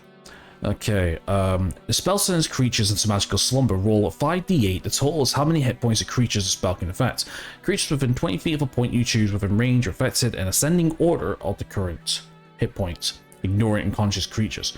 So the creature has the lowest current HP. Each creature affected by spell falls unconscious until the spell ends. The sleeper takes damage, or someone uses an action to shake or slap the sleeper awake. Subtract each creature's hit points in the total before moving on to the creature with the next lowest total points. Creature's hit points must be equal or less than the remaining total for that creature to be affected. And undead and creatures immune to being charmed are affected by this spell. So we need to roll a 5d8 first. This is going to be our total. So 5d8. 23 HP. So with 23 HP, we start from the lowest. And let's see, so it's within a 20 feet range then, right? Okay, so let's have a look. So the question is, does Talita move? She doesn't, she stays where she is. Okay. Right, so let's see if we can try and fit 20. Let's see if we can try and fit 20 feet here. So let's see what's gonna happen if we do this. So, okay, so that is 5. Okay, so it has to be centered on the point, right? Okay, so that's 5. Hold on, do it this way. Probably best if we do it maybe over here, I think, yeah. So 5. Okay, hold on. So that's 5. That's 10. That's 15, I think. And then this 20, right? So yeah, 20 feet. This being the center here, right? So that's 5, 10, 15, 20. 5, 10, 15, 20. That's how it works, right? I have really bad geology when it comes to this sort of stuff. But yeah, I think, yeah, so basically in range for all these. So let's start with the lowest. We've got 23.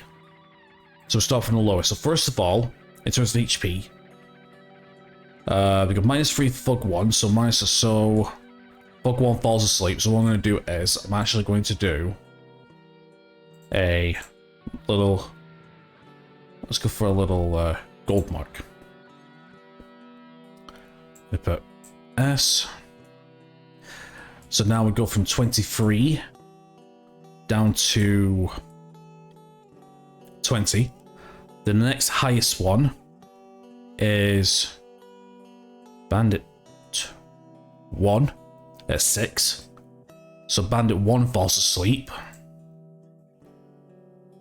So 6 minus 20 is 14. Which the next one is going to be Talita. Is that right? Is it creatures that you can choose, or is it just... It's my favorite point you choose, effective descend in order. Yeah. So yeah, so Talisa falls asleep as well. Getting caught in the crossfire. Because she's the next highest in terms of HP. Is that right? Yeah. I mean, I could go higher, I suppose. But there'll still be caught in the crossfire, so yeah, so she falls asleep. And then 6 minus, and then 13 minus 14 is 1. Yeah, that's it. Oh shit, I meant to, damn it. That's fine, we just ignore this, it's obviously. Okay, so that Talisa falls asleep then. Great. And they both fall prone as well, if I remember. Yeah, so they fall prone as well, so 1 on 4. Okay, so next is Bandit 1. So Bandit 1 cannot do anything because Bandit 1 is sleeping. By the way, it lasts for a minute, so 10 rounds, so I gotta remember that. His turn skips. And the final person is Fuck 2. So obviously, Fuck 2 sees what's happening. So let's see what he's gonna do. So first of all, does Fuck 2 move? No, he doesn't, stays where he is. So in that case, we're gonna rule out helping or thingy. And instead we're just gonna go for a... Oh no, wait a minute. No, wait a minute. Yeah, sorry, I normally do the attack first and I say, does he move afterwards? That's what we'll do. Let's see what he's doing. Okay, right, so he's not going to move, but he's going to do a heavy crossbow shot. Okay, so he's in range of all 3. I think he's in range, yeah, he's in range for everyone, really. Okay, let's determine his target. So, Elfie's 1, Alcanax 2, Uisak's 3, Titus 4, and Scar's 5. So let's see who's going to target. Okay, so he's going to target Elfie then. So, seeing that... Maybe at this point the folks have realised that the people here are here to help Elfie. Hearing maybe the Thundercrack earlier, caught his distraction, realised that she's quite powerful. So she's going to make an attack. So heavy crossbow is d20 plus 2. Gotta be a 16.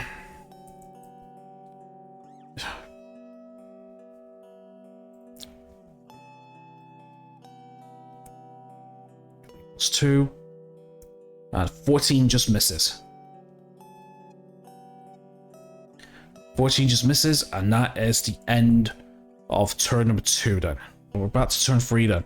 So, top of the list is now Fuck 1, so Fuck 1 is sleeping, so that's his turn away.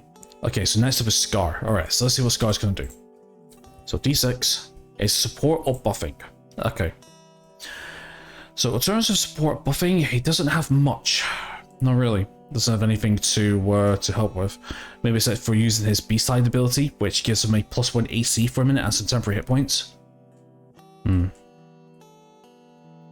Friends for advantage on thingies. He's used up all his spell slots, but he can do Disguise Self or Speak for Animals as well.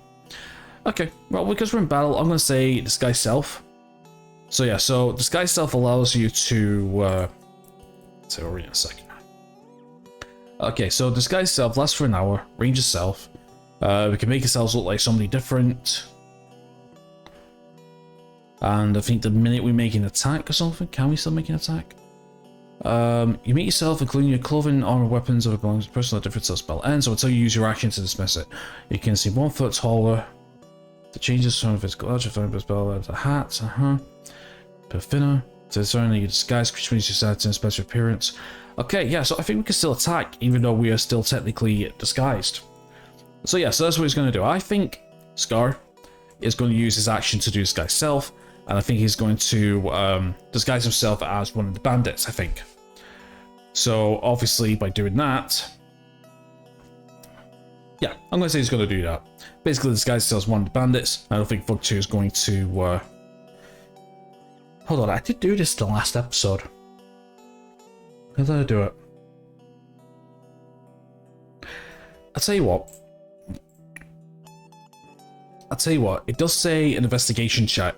So an intelligence check, right? More than anything. Right, so I'll tell you what, because Fug 2 can see Scar, let's do an investigation check. So we're just going to do a d20 compared to his Warlock DC, which is 11. So let's see what it is. 5. Okay, so basically, Fug 2 is too busy preoccupied what's happening, and he doesn't see Scar changing into the bandit. He just sees her across, just sees Scar acting as a bandit, and just thinks he's an ally. That's basically it. Right, and that is going to be his turn.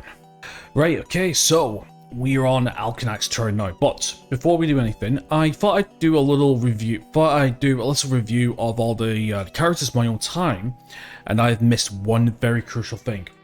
So with Tadita being a air genasi, I didn't realize, but she's learned the shocking grass cantrip automatically because of her race.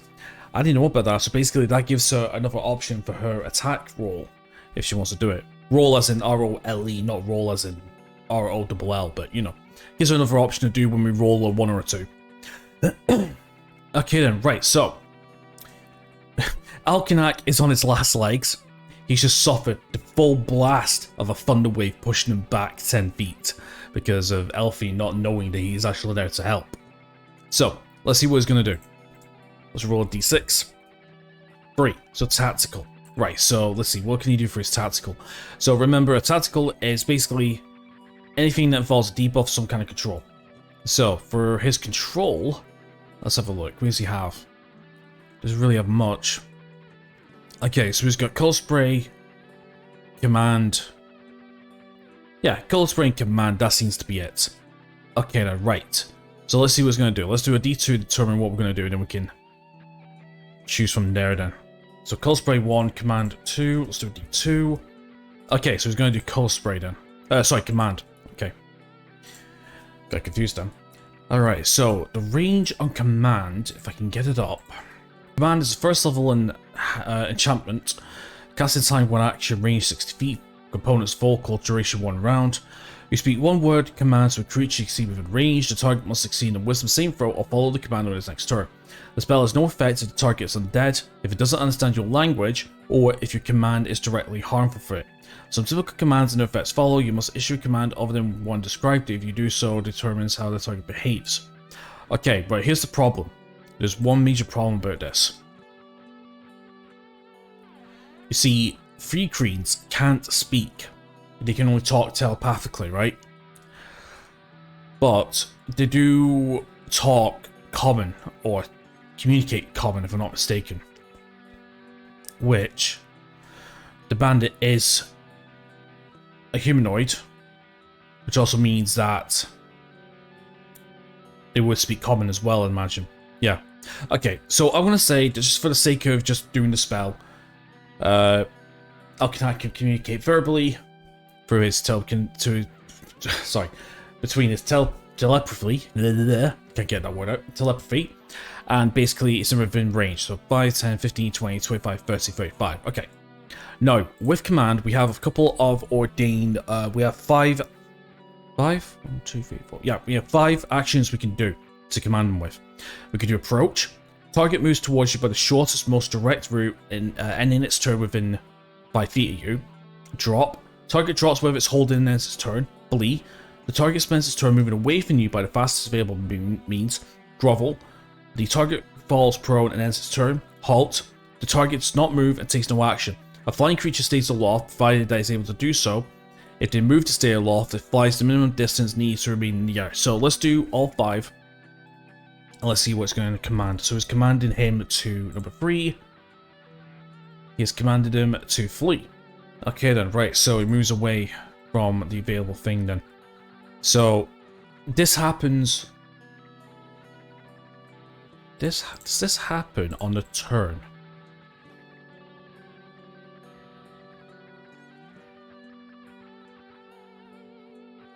Yeah. Oh, wait a minute. I forgot, needs to do a wisdom saving throw. I'm getting ahead of myself here. Okay. I forgot, it needs to do a wisdom saving throw, but that's what he's going to go with if he goes for it. I just did things out of order. Okay, so the DC is 11, so we need to make a wisdom saving throw for the bandit. Okay, let's have a look. So it's just a D20. 2, fails. So yeah, so he is going to flee then. Okay, so I'm going to say that the bandit is going to flee on... Does he flee on his turn or does he do it now? No, I think he does it now, doesn't it? Yeah, he does it on the same turn.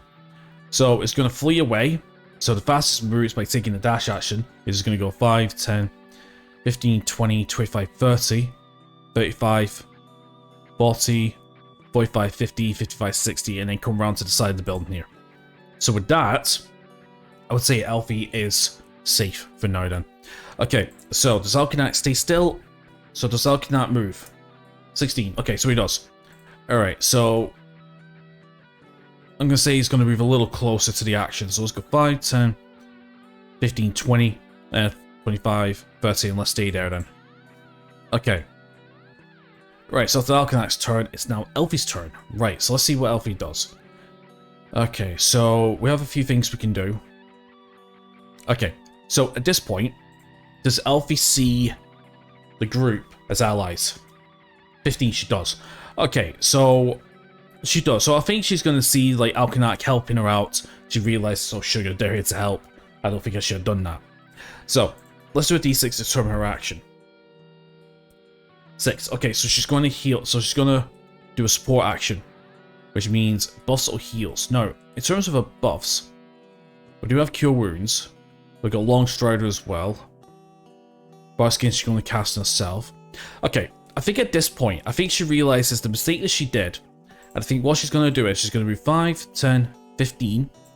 And she's going to use Cure Wounds on Alkanac.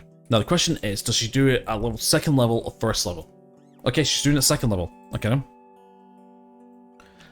So this needs to be taken away.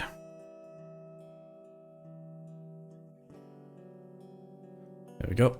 And we need to make this 1st level spell. Yep. So 1 left. Yeah, that'll do. I mean, I'm not gonna completely customize it. Just one, that'll do. Okay, so Cure Wounds. Okay, so Cure Wounds is 1st level evocation, casting time 1 action, range of touch, that's why I moved her. Verbal somatic components. The creature you touch regains a number of hit points equals to 1d8 plus your spellcasting ability modifier. The spell has no effect on undead or constructs, because instead when it's undead, they damage instead of heal.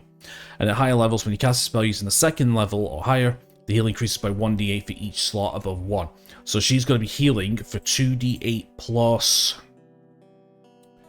2d8 plus 4, which is actually equivalent to a... Actually, that's equivalent to a potion of healing, I think. Hey, 12 HP. Not bad. Not bad. So Alkanac comes from 5 to 17 HP. So Alkanac's at 17 HP, which could have came at a better time, because now he's back at full. That's amazing. That was a great heal from Elfie. Okay, so that's going to be her turn. Alright, so next is Bandit 2, which is over here. So that was the guy that moved. So, let's see what he's going to attack with. Okay, so he's going to attack with a scimitar, however, nobody's in range. So 1, 2, 3, 4, 6. Okay, so I'm going to say it's going to be 5, 10, 15, 20, 25, 30. And he's going to attack with his light crossbow instead, because he's not in range for melee. So we have a bunch of targets. So we have 1, 2, 3, 4. Now I think the range of a light crossbow is 80 feet, right? So that's the equivalent of... Is that equivalent of 16 squares, I think? Hold on. So 5, 10, 5, 10, 15, 20, 25. That's 30, I think. 35, 5, 10, 15. 5, 10, 15, 20, 25, 30. Yeah. Range of 30, 5, 10, 15, 20. That's within range, but that's behind 3/4 cover. 5, 10, 15, 20, 25, 30, 35, 40-ish. That's going to be with disadvantage because she's prone. And then we have 5, 10, 15, 20, 25, 30, 35, 40, 45, 50 on Scar. Okay, so let's see who's going to target. It's going to target number 3, which is going to be 1, 2, 3. Okay, so that's going to be an Ukasek. So that's going to be with 3/4 cover, which means there's going to be a +5 to the AC. So this is going to be a very tough shot. So Ukasek's AC is at a 13. Yep, and a 13. So 13 plus 5 is going to be 18, so it needs to be an 18. Right, let's do a d20 plus 1 then. Is that right? D20 plus 1?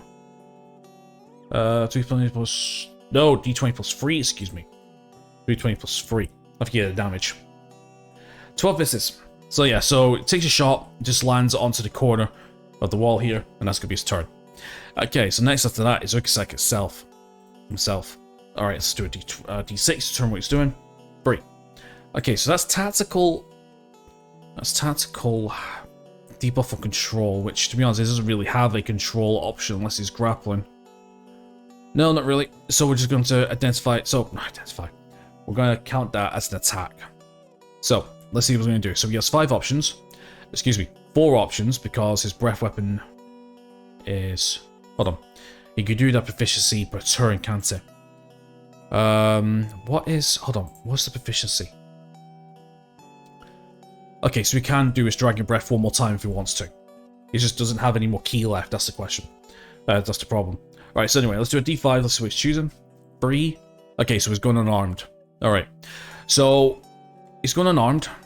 Now, because we're taking the attack action to do an attack, monks have access to a bonus action unarmed strike because of their martial arts ability. So, we're going to use his action, his bonus action to do 2 attacks. So, the question is he in range for all 3? Yes. We've got 1 sleeping, 1 sleeping. Yeah, so 5, 10, 15, 20, yep. 5, 10, 15, yep. 5, 10, 15, 20, yep. Okay, who's going to target? So we're going to go 1, 2. Yeah, 1, 2, 3, 4. Starting from the closest out. Okay, so he's going to go 1, 2, 3, 4. Okay, so he's going to have to bandit 1. So he's going to move 5, 10, 15. And he's going to make 2 attacks. Now, because this person is sleeping, and because he is prone, what happens is this. Advantage, and if the attack lands, it's an automatic crit because of sleeping. So this is going to be good. Alright, so Bandit 1 is currently on... Oh no, it's Bandit 1? Yeah, it's Bandit 1. Oh, okay, so 6 HP. Right, so let's do a D20 plus 4, is that? Yep, D20 plus 4, and it's 1D4 plus 2. Okay, so let's do 1D20 plus 4. That's a crit regardless. Double crit. But yeah, it's a crit regardless. So, crits is double the damage die, but I don't think you double the ability modifier, I don't think. So let's go 2D4 plus 4. Or do you double the proficiency bonus? No, it's the die, innit? You just double the damage die, right? Yeah. Anyway, dealing 6 damage, doing double ones, Jesus. So yeah, so just... Sorry, paint, I don't want you up. I want paint 3D. So yeah, so basically he just comes over, just bang, right into the face, knocks him unconscious, completely done. Boom, good night. Oh. Didn't know you were an Echo Knight. So yeah, so that is Urkasek's main action, but he still has his bonus action. So he's moved 5, 10, 15, still has 15 movement left. He still has his bonus action, so we can go 5, 10, 15, 5, 10. Okay, so we're going to go 1, 2, and 3. Let's see what his next target is going to be. 3. Okay, so it's Bandit 2. So he's going to go 1, 2, and 3. That's 30 feet. Yep, 5, 10, 15, 20, 25, 30. Perfect. That's his maximum. That's his maximum movement in it. No, it's 40. Oh, I didn't realize it was 40. Oh yeah, because he's monk in it. He's level 2. He's got armored movement. It's increased to 40, didn't it? That's right. Okay, now we're going to do bonus action. And this isn't 2-weapon fighting, so we can add his ability modifier to this. Okay, so let's go D20 plus 4. No advantage or anything. 11. 11 just misses because the AC of the bandit is 12, so just obviously the guy seen it coming, just dodged to the side, and that's that. And that is Urkasek's turn. Okay, after that it's Talita. So Talita is asleep, unfortunately, so no saving throw or anything, so that skips her turn. And then next after that it's Bandit 1, who unfortunately is dead, so let's take him off the board. I'll tell you what, this is going very, very swimmingly so far. It really is. Okay, so we've got Bandit off the board, so now it's going to be Fox 2 turn, who unfortunately is not awake, who's fortunately not sleeping. So let's see what he's going to do. So let's do a D2 between his mace or his, let's go for his mace. Okay, so the question is though, he has 3 different targets in range. Hold on, 5, 10, 15, 20, 25. Okay, no, excuse me, he's got all 5 targets in range. So we'll start from closest. So let's go with 1, 5, 10, 15, 20, 25, 5, 10, 15, 25, 5, 10, 15. Okay, so we're going to go 1, 2, 3, 4, and 5. 4. So 1, 2, 3, 4. Okay, so he's going after Ukasek. I think he realizes Ukasek is a bit of a threat, and he's going to try and go for it. He realizes Titus is sleeping, so he's going to leave her be. So let's see, he's going to go 5, 10, 15, 20, 25. And here's the problem. That's the major problem. So, oh, wait a minute. No, I'm not allowing it. That's right. I was going to say flanking rules where you can hit advantage because there's somebody on your side, but I'm not allowing it. No, not this, not this. Yeah, okay, so the Fog has access to multi-attack. He can make 2 attacks with his melee, with his mace. 2 attack with melee attacks with his mace, so we're going to go with a d20 plus 4 against an AC of 13. No bonus to help this time. Right, so let's go d20 plus 4. First one hits. Barely. It does 1d6 plus 2. Takes 5 points of bludgeoning damage. So it just hits him right into the back. Here, it's like, oh! Like that. Okay, so it's now down to 14. So then we're going to do one more attack. d20 plus 4. 13 just hits. Jesus. It's going to be 1d6 plus 2, dealing 6 points of damage. Jesus. 6 points of damage, bringing him down from 14 to 13, 12, 11, 10, 9, 8. 8 points of damage. Jesus Christ. Alright, turn 4 now, and we're back to Fog 1, which is still sleeping. So, the sleep spell was cast in turn 2, so that means there's 8 more turns of sleeping. So, that's not too bad, I suppose. Okay, so we're going to automatically go to Scar's turn. Let's see what Scar wants to do. 5. Okay, so that's support or healing. Again, Scar doesn't have much in terms of actual like healing or anything, does he? It doesn't. Big presence. That's more tactical. Masquerade faces. That's the Eldritchification for this guy's self, and he's still disguised, by the way. So yeah, I'm just gonna say that he's gonna take the attack action instead. So we have Dagger, Darts, or Chill Touch. Let's go D3. 1. Dagger. Okay, then, so we got Dagger. So he's going to equip 2 daggers, I think, for his bonus action. Okay, so let's see. So he has 30 feet of movement. So 5, 10, 15, 20. Okay, so I'm going to say the only target he has in range is Fog 1. So he's going to go 5, 10, 15, 20. Again, still disguised as a bandit. Which I should really keep taking that into consideration regarding the targeting. That's fine. Alright, so the guy's asleep. So let's have a look. So Scars, Daggers is a D20 plus 3. And we got to be an AC of 11, I believe, right? Plus 3. 7 misses. But it's with advantage because of the prone. So let's go D20 plus 3 again. Yep, 12 hits, I think.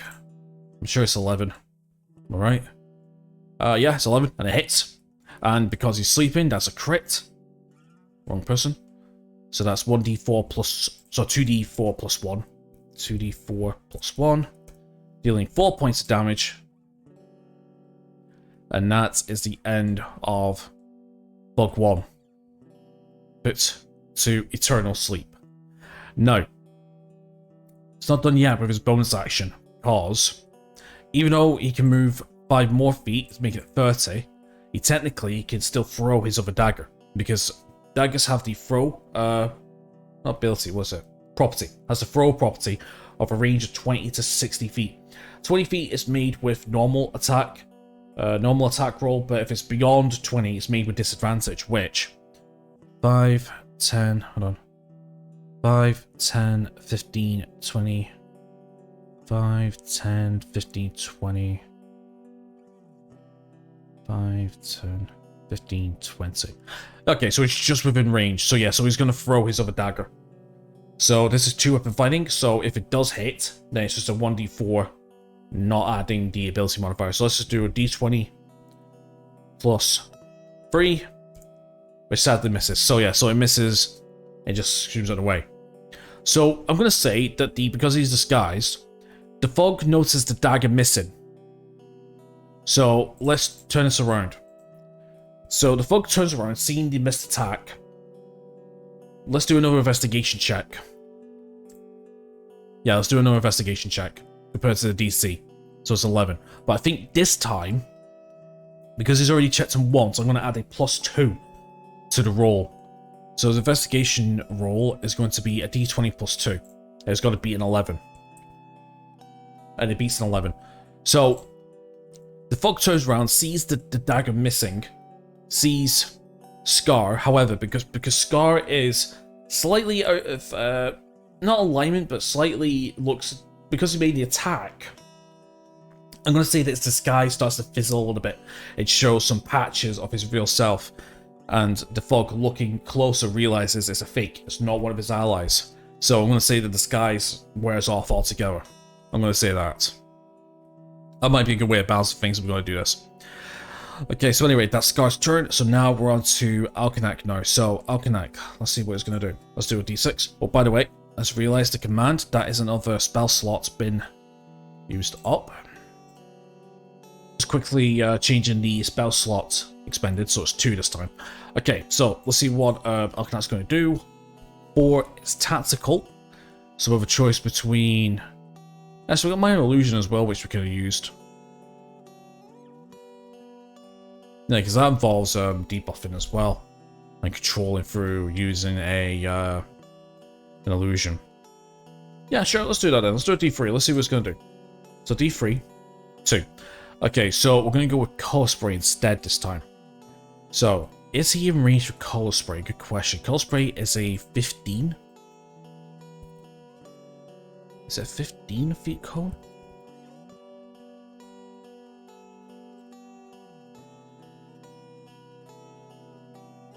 Okay, yeah. Color Spray is in a 15-foot cone from his position.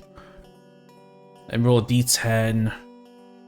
Total is how many hit points creatures this can affect. Start with the lowest current HP. Each character specified by the spell is blinded at the end of your next turn. Okay. So it's 15 feet. So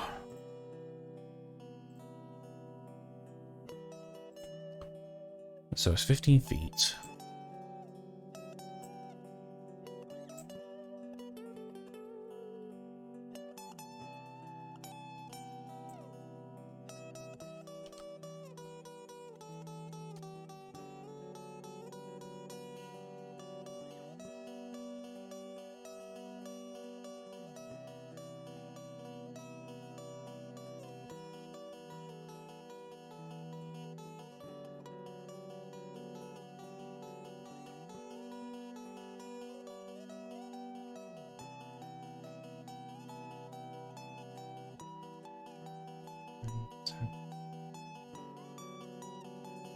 Five, 10, 15. 5, 10, 15. Okay, so it's gonna look like this. Okay, so obviously he's not in range. Let's do a d20. Does Alkanac put the Color Spray on 1 target or 2? Sorry, 1, 2. Just do a d2. Let's see how many targets. 2. Okay. The reason why I say this is because we're gonna move to here. Because the reason why is because he's going to use Color Spray here, and it's going to take all 3, including Urgasek as well. So we need to roll a d10. That's how many hit points will affect creatures. 6d10. 36 HP. Okay, so we start with the lowest. So the lowest is going to be Bandit 2, which is 6. So Bandit 2 is now blinded. So I'm going to put a little B mark. They're blinded. Okay, so 8. So 6 divided. So 6 minus 36. Well, 6 from 36 is 30. And then the next person in range is going to be Urgasek. So fortunately, he's going to be blinded as well. So 8 minus 30 is going to be 22, which Fog 2, unfortunately, is in range as well, so he's going to be blinded as well. So the whole point about blinded is, basically it means that they can't see any other targets beyond 5 feet themselves, and any attack rolls is with disadvantage. So that could potentially be good, or potentially be bad at the same time. Okay, now I know we do have Bardic Inspirations as well. But I'm taking out under support as well. Okay, so I think that's going to be his turn now. So after Alkanac, it's going to be Alfie. So let's see what Alfie's going to do. So at this point, she knows that our group is helping, so she's not going to target us anymore. Okay, support. So, not support, tactical. Okay, so in terms for tactical use, looks like we're going to do Entangle, I think. Yeah. I'm going to say Entangle or Spike Growth. Does she actually want to do that? Not with 2, no, not in this position. She's going to take a normal attack, I think. So let's see, does she cast a spell or does she go into melee? Okay, she's casted the spell. So we have a choice between Produce Flame. Yeah, she's going to use Produce Flame, I think. Stay in her position. Let's see, does she move? Yeah, she does move, okay. So we have a choice between Produce Flame or Shillelagh. If it's Shillelagh, we're going for a melee. If it's Produce Flame, we do a range. Shillelagh takes it where if the person has a club or quarterstaff, which we have. Yeah, you see here. It's 1d8 bludgeoning if wielded with 2 hands. Or 1d8 plus 2 if with Shillelagh. Because it's using her Wisdom modifier instead of her Strength modifier to hit with. So let's see what we're going to do. Let's do a d2. Okay, she's going to use Produce Flame. That's easy enough. Okay, so Produce Flame. So Produce Flame is a concentration cantrip. Druids can only learn it. 1 action, range of cell duration 10 minutes. So they can make a flame appear in the hand, use its flight, or they can throw it, which is a ranged magic spell attack, which on a hit deals 1d8 fire damage. So we need to decide who we're targeting. We're targeting the Thug or we're targeting the Bandit. Okay, we're going to target the Thug. Sorry, I was going to go for 1 and 2. So we're going to do a melee spell attack, which is going to be a d20 plus 4. We need to be an AC of 11. Right. So d20 plus 4, which is a miss. Complete miss, and then she's got to move, which I think she's going to move closer to the group. So she's going to move 5, 10, 15, 20. And she moves closer to the group. There we go. Alright, after Elfie's turn, it's now Bandit 2. So Bandit 2 is in melee range, so he's going to make a melee attack. But it's going to be with disadvantage because he's blind, remember. So we need to do d20 plus 3. That's 22, but we've got to take the lowest. Which 12 misses. And that's going to be his turn. Okay, so Ukasek. Let's see what he's going to do. 1. Alright.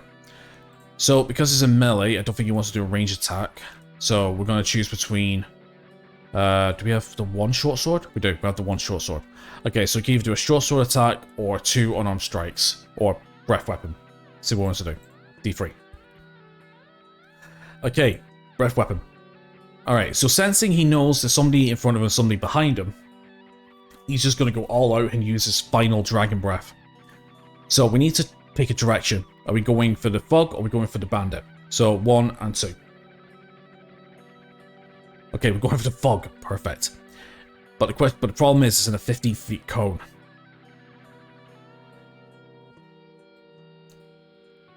So let's get this up. Okay, so it's going to look something like that. I still don't know how to work 50. Do you know what I'm going to have to do? I'm going to have to look at templates to install off the internet instead of making my own up. Okay, so basically Thug 2 is going to get hit and Alkadak's going to get hit as well.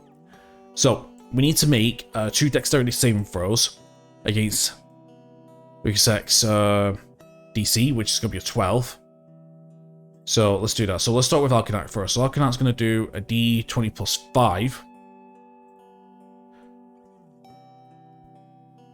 Fails. Shit, so he's going to take the full blast. And then Thug 2? Yeah, Thug 2. Just a d20. And he fails as well. That's going to be 1d10 cold damage. Okay, 2 points of cold damage. That's not the best. That's not the best whatsoever. Okay, so Alkanak is down to 15 health. Okay, so Alkanak's down to 15 health and Thug 2 is down from 18 to 16. Now, because the way the Dragon Breath works with the Fistban's Treasury Dragon Races. You take the attack action, but you replace one of your attacks with the Dragon Breath. Now, the reason why I want to mention that is because we took the attack action, we can still take the Monk bonus action on strike again. So we're going to determine who he's going to target. Alright, it's going to target Fog 1, the Bandit. And then we need to do a d20 plus 4, I believe. Yeah, d20 plus 4, but it's with disadvantage because he's blinded, remember. So d20 plus 4, and d20 plus 4. Yep, 6 misses, unfortunately. And that'll be the end of Ukasek's turn.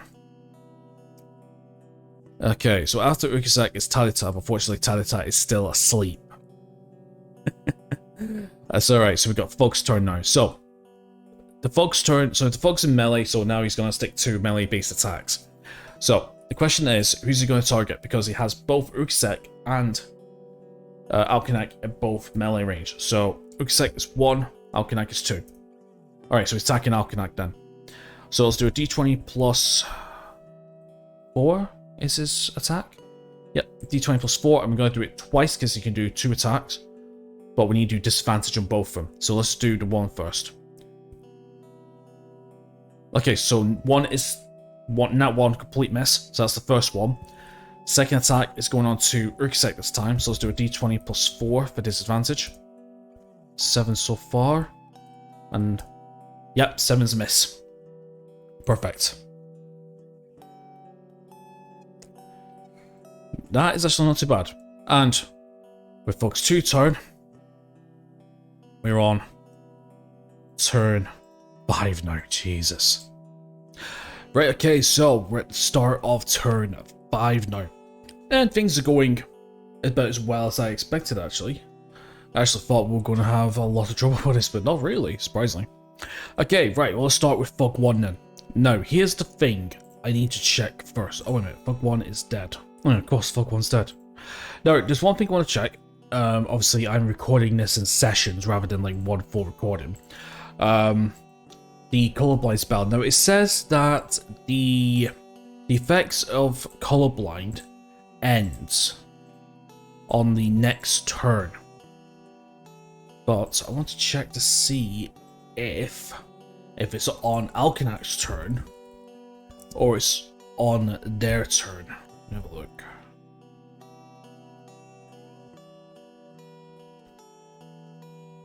Okay.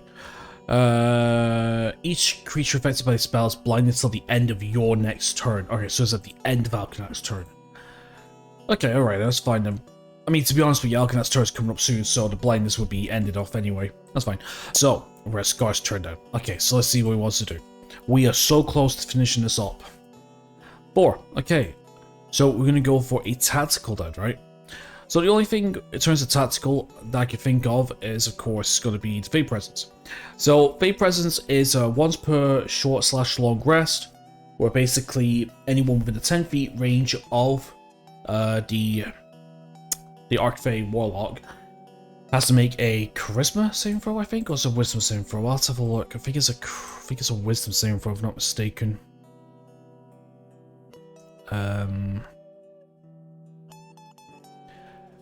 Yeah, Wisdom saving throw. Creatures that fail the saving throws are charmed or frightened by your choice until the end of your next turn. Okay then. So I think in this case, we're going to go for the frightened condition, I think. Because it's going to allow for a couple of attacks of opportunity. Right, so it's within 10 feet. Within a 10 feet cube originating from you has to make a save. So I'm going to say that Scar's going to move 5, 10, 15, 20. Now, is it all creatures or all enemies? It is each creature. Okay, we'll see how that does then. Alright, so it's in a 10-foot range, so it's going to be 5, 10, 10, 10, 10, 10, 10. Yeah, basically everyone's in range. So, we need to make wisdom saving throws for both Alkanak and Ursek. We'll do that first. Okay, so Alkanak's wisdom is a +2, and we need to be at DC of 11 if I'm not mistaken. Yes, 11. Yep, Scar, 11. Okay then, let's do this then. Yeah, there we go then. So this is for the frightened condition. It's a d20 plus 2. Succeeds, that's fine. Good. Look a sec. It's a d20 plus 3. Let's have a look. Just fails. So he's frightened. I'll talk about the frightened condition in a second. So now we need to do the fog. What's going to be a d20. Fails as well. And the bandit, that's another d20 as well. Fails as well. So the frightened condition basically says that on their turn, they have to move away from the source of the fear. And any attacks that they make is with disadvantage. And same for us with disadvantage as well. So that's Alkanak's turn. So they can only move on their turn. Okay, so that's gonna be Scar's turn. So Alkanak's turn is next. So Alkanak, he's in range. So let's see what it's gonna do. So okay, so he's attacking. Right, so we have a choice between a longsword or a dagger. If it's a longsword, it's going to be 2-handed attack. If it's daggers, it's going to be 2 action and bonus action. Nope, doing longsword attack. Very nice. Okay, so it's a d20 plus 3. D20 plus 3 compared to Fog's armor class 11. So let's do a d20 plus 3. 12 hits. Perfect. And it's a 1d10 plus 1, if I'm not mistaken. Yeah, 1d10 plus 1 slashing. And doing 7 points of damage. Not bad. Okay then, so that leaves Fog 2 with 5... Yeah, 5 HP. Is it 5 HP? 7... No, excuse me, 9. 9 HP. 9 HP. 9 HP, we're getting there. Okay, so after Alkanak's turn, it's now Elfie's turn. So let's see what she's going to do. 5, that is support. Okay, right, so support, let's have a look. So, in terms of support, she can only do healing in form of cure wounds. And that's about it. But Druid craft and on Barskin, but Barskin is unfortunately self. Okay. Okay, so well, she has a choice. She can either go with Talitara or she can go and heal somebody. And I think, judging from this, let's see, Scar still has full HP, Alkanak has near enough full. Rixek's very low. Elfie's low. Yeah, and Tyler's kind of low as well. Okay, so let's see. She's got a choice between healing or waking Tyler up. So 1 is waking up, 2 is healing. 2. Okay, so she's going to heal. Alright, so Alkanak is 15 out of 17. Rixek is 8 out of 19. Talita is 13 out of 13. She's at max, and Scar's at max as well. Okay, so I'm going to say she's going to... So 5, 10, 15, 20. Hold on. 5, 10, 15, 20, 25, 30. Can she get in range? Because it's touch. 5, 10, 15, 20, 25, 30. Yes, she can, but she will be in melee range.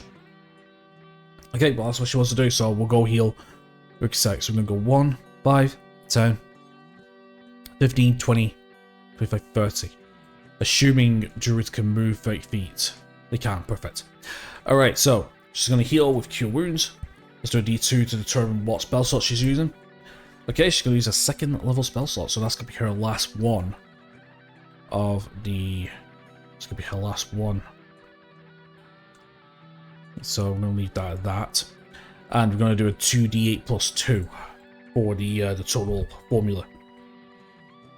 No, excuse me, it's 2d8 plus 4 because Cure Wounds at level 1 is a 1d8, which increases to a further 1d8 from 2nd level up. And you add your spellcasting modifier, which is plus 4, so yes, 2d8 plus 4. Recovering 18 health. Oh, wow. Actually, that's a full heal, that. Yeah, near enough a full heal. 18 health. Alright, I'll sort that out now. Okay, 18 health. And that's going to be her turn now. Okay, so now we get to Bandit 2. Now, because Bandit 2 is frightened, he's going to have to move away from the source of sphere, the closest way.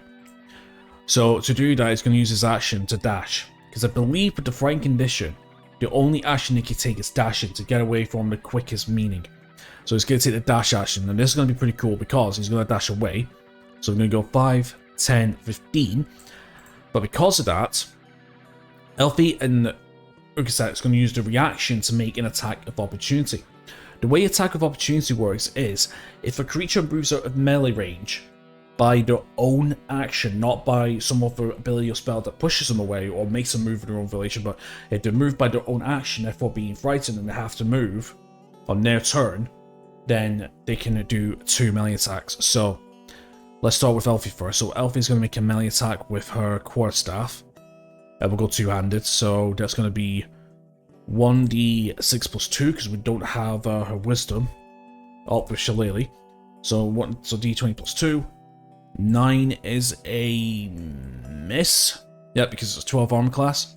And then Urkiset, we need to decide if he's going to use a short sword or unarmed strike. Okay, he's going to use a short sword. So that's a d20 plus 2 then, yeah? Yeah, d20 plus 2. No, excuse me, plus 4. Yep, d20 plus 4. I'm looking at this bit. Okay, d20 plus 4. 18 hits. Very nice. And then we're doing 1d6 piercing plus 2. So 1d6 plus 2. 8 points of piercing damage. Which I think, if I'm not mistaken, for Bandit 2, that is more than enough. And Bandit 2, unfortunately, gets killed. Nice. Bandit 2 has been taken out. Okay, cool. So, Bandit 2 is now done.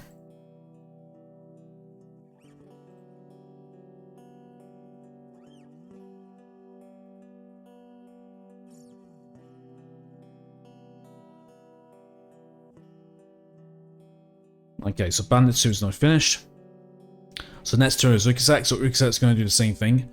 Now he doesn't have any key points, so he's not going to use his bonus action, Step of the Wind. So he's just going to move away closest. So we're going to go 5, 10. He's going to take the dash action, but... Oh, shit. Oh, no. We don't have the blind stats anymore. I was going to say, the blind stats, but no, it was off at the end of Alkinak's turn, which was his turn. It's gone. Yeah, of course, forgot. So the melee attacks are with normal. Alright, so he's going to move away. Fuck 2 is going to make a attack of opportunity. He's going to attack with his mace. So it's a d20 plus 4. 14 is a hit. Yep, it's our class 13. Now we're doing 1d6 plus 2 damage. 5 points damage. Alright. Let's bring Urkiset down to 13 HP. God, he's getting battered this fight.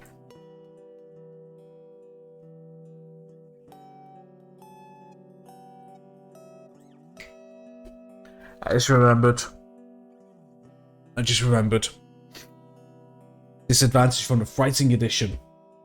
I knew there was a reason why I mentioned it. Disadvantage from the Fighting Condition. Ah, damn it, I completely forgot. Right, well, it's too late now. It is way too late now. Oh well. I'll try to remember for next time, honestly. And I mentioned it not too long ago as well. See, that's what happens with solo play, when you're trying to think of so many different things at once. That's why I should really take my time and go slow as I can, but I don't want to make it too slow, because obviously I'm recording and I want to keep like a nice steady pace, you know. It's fine. It's fine, it's a hit anyway. We'll take it. Hit for a hit. Kill for a hit. That'll do. Okay. Alright, so after that is... Okay, wait a minute. So you move 10 feet. So you can move 80 feet, so it's 10. Yep, so 5, 10, 15, 20, 25, 30, 35, 40, 45, 50, 55. That's as far as it can go. So that'll do. So he'll end his turn. And next is Tadita. Tadita's still asleep. Okay, Fug 2. Now he's frightened and we're going to have to move. So he's going to take the dash action. So he's going to go 5, 10, 15. And then what's going to happen is that's going to proc an opportunity attack from Scar and Alkinak. They've not used the reactions yet this turn. So let's start with Scar. So the only thing we can do is daggers. So let's attack with a dagger then. So d20 plus 3. 13 hits, because armor class 12, I believe, for the Fog. 11, sorry. I'm getting mixed up with the Bandit. And then from here, it's just a 1d4 plus 1. 1d4 plus 1, dealing 4 points of damage. It brings Fog's 2 HP down to 5. Brings Fog's 2's health down to 5. And Alkanat's going to take an opportunity attack as well, so let's see if he's going to attack the longsword with a dagger. It's attack with a longsword. So that's going to be d20 plus 3 for the attack roll. d20 plus 3, which is a crit. He's done. So we're doing 2d10 plus 1. 2d10 plus 1, dealing 19 points of damage. And as the Fog screams, running, Alkanat just brings his sword up and right down his back. And that is victory for the group. Perfect. As Fog 2. Oh, I forgot to move Bandit 1 off the list. Oh, that's fine. Yep, as Fog 2 gets eliminated. God knows how long this episode's going to be. Seriously, the new format which I'm doing, which is like just record everything in once, instead of doing like half-an-hour episodes or so. It's, you know, it just makes it a little bit more easier for myself, I suppose. It makes recording and editing a bit long, well, a lot longer, but yeah. So yeah, so that is the next, well, that's the village encounter over and done with. Sweet. So what I'm going to do is I'm going to, actually, did I add experience to 320, 320? Apparently I did add experience. Okay, so what I'm going to do is I'm going to tally up all the experience of the Fogs and the Bandits, and then I'm going to split it amongst the party members. We might actually get some level ups. So if we do get some level ups, we go to Bard 3 for a subclass Falconac, and then you know, another level for Scar and Tide. I'll let you know what choices I've made in terms of updates. So let's talk about the actually no, let's go over the next section in the next episode, shall we? So anyway, my friends, I'm going to end it here, so thank you so much for watching. Please leave a like and subscribe if you haven't already. Links down below, check them out if you wish. Apart from that, enjoy the rest of your awesome day. I'll see you next time. Take care.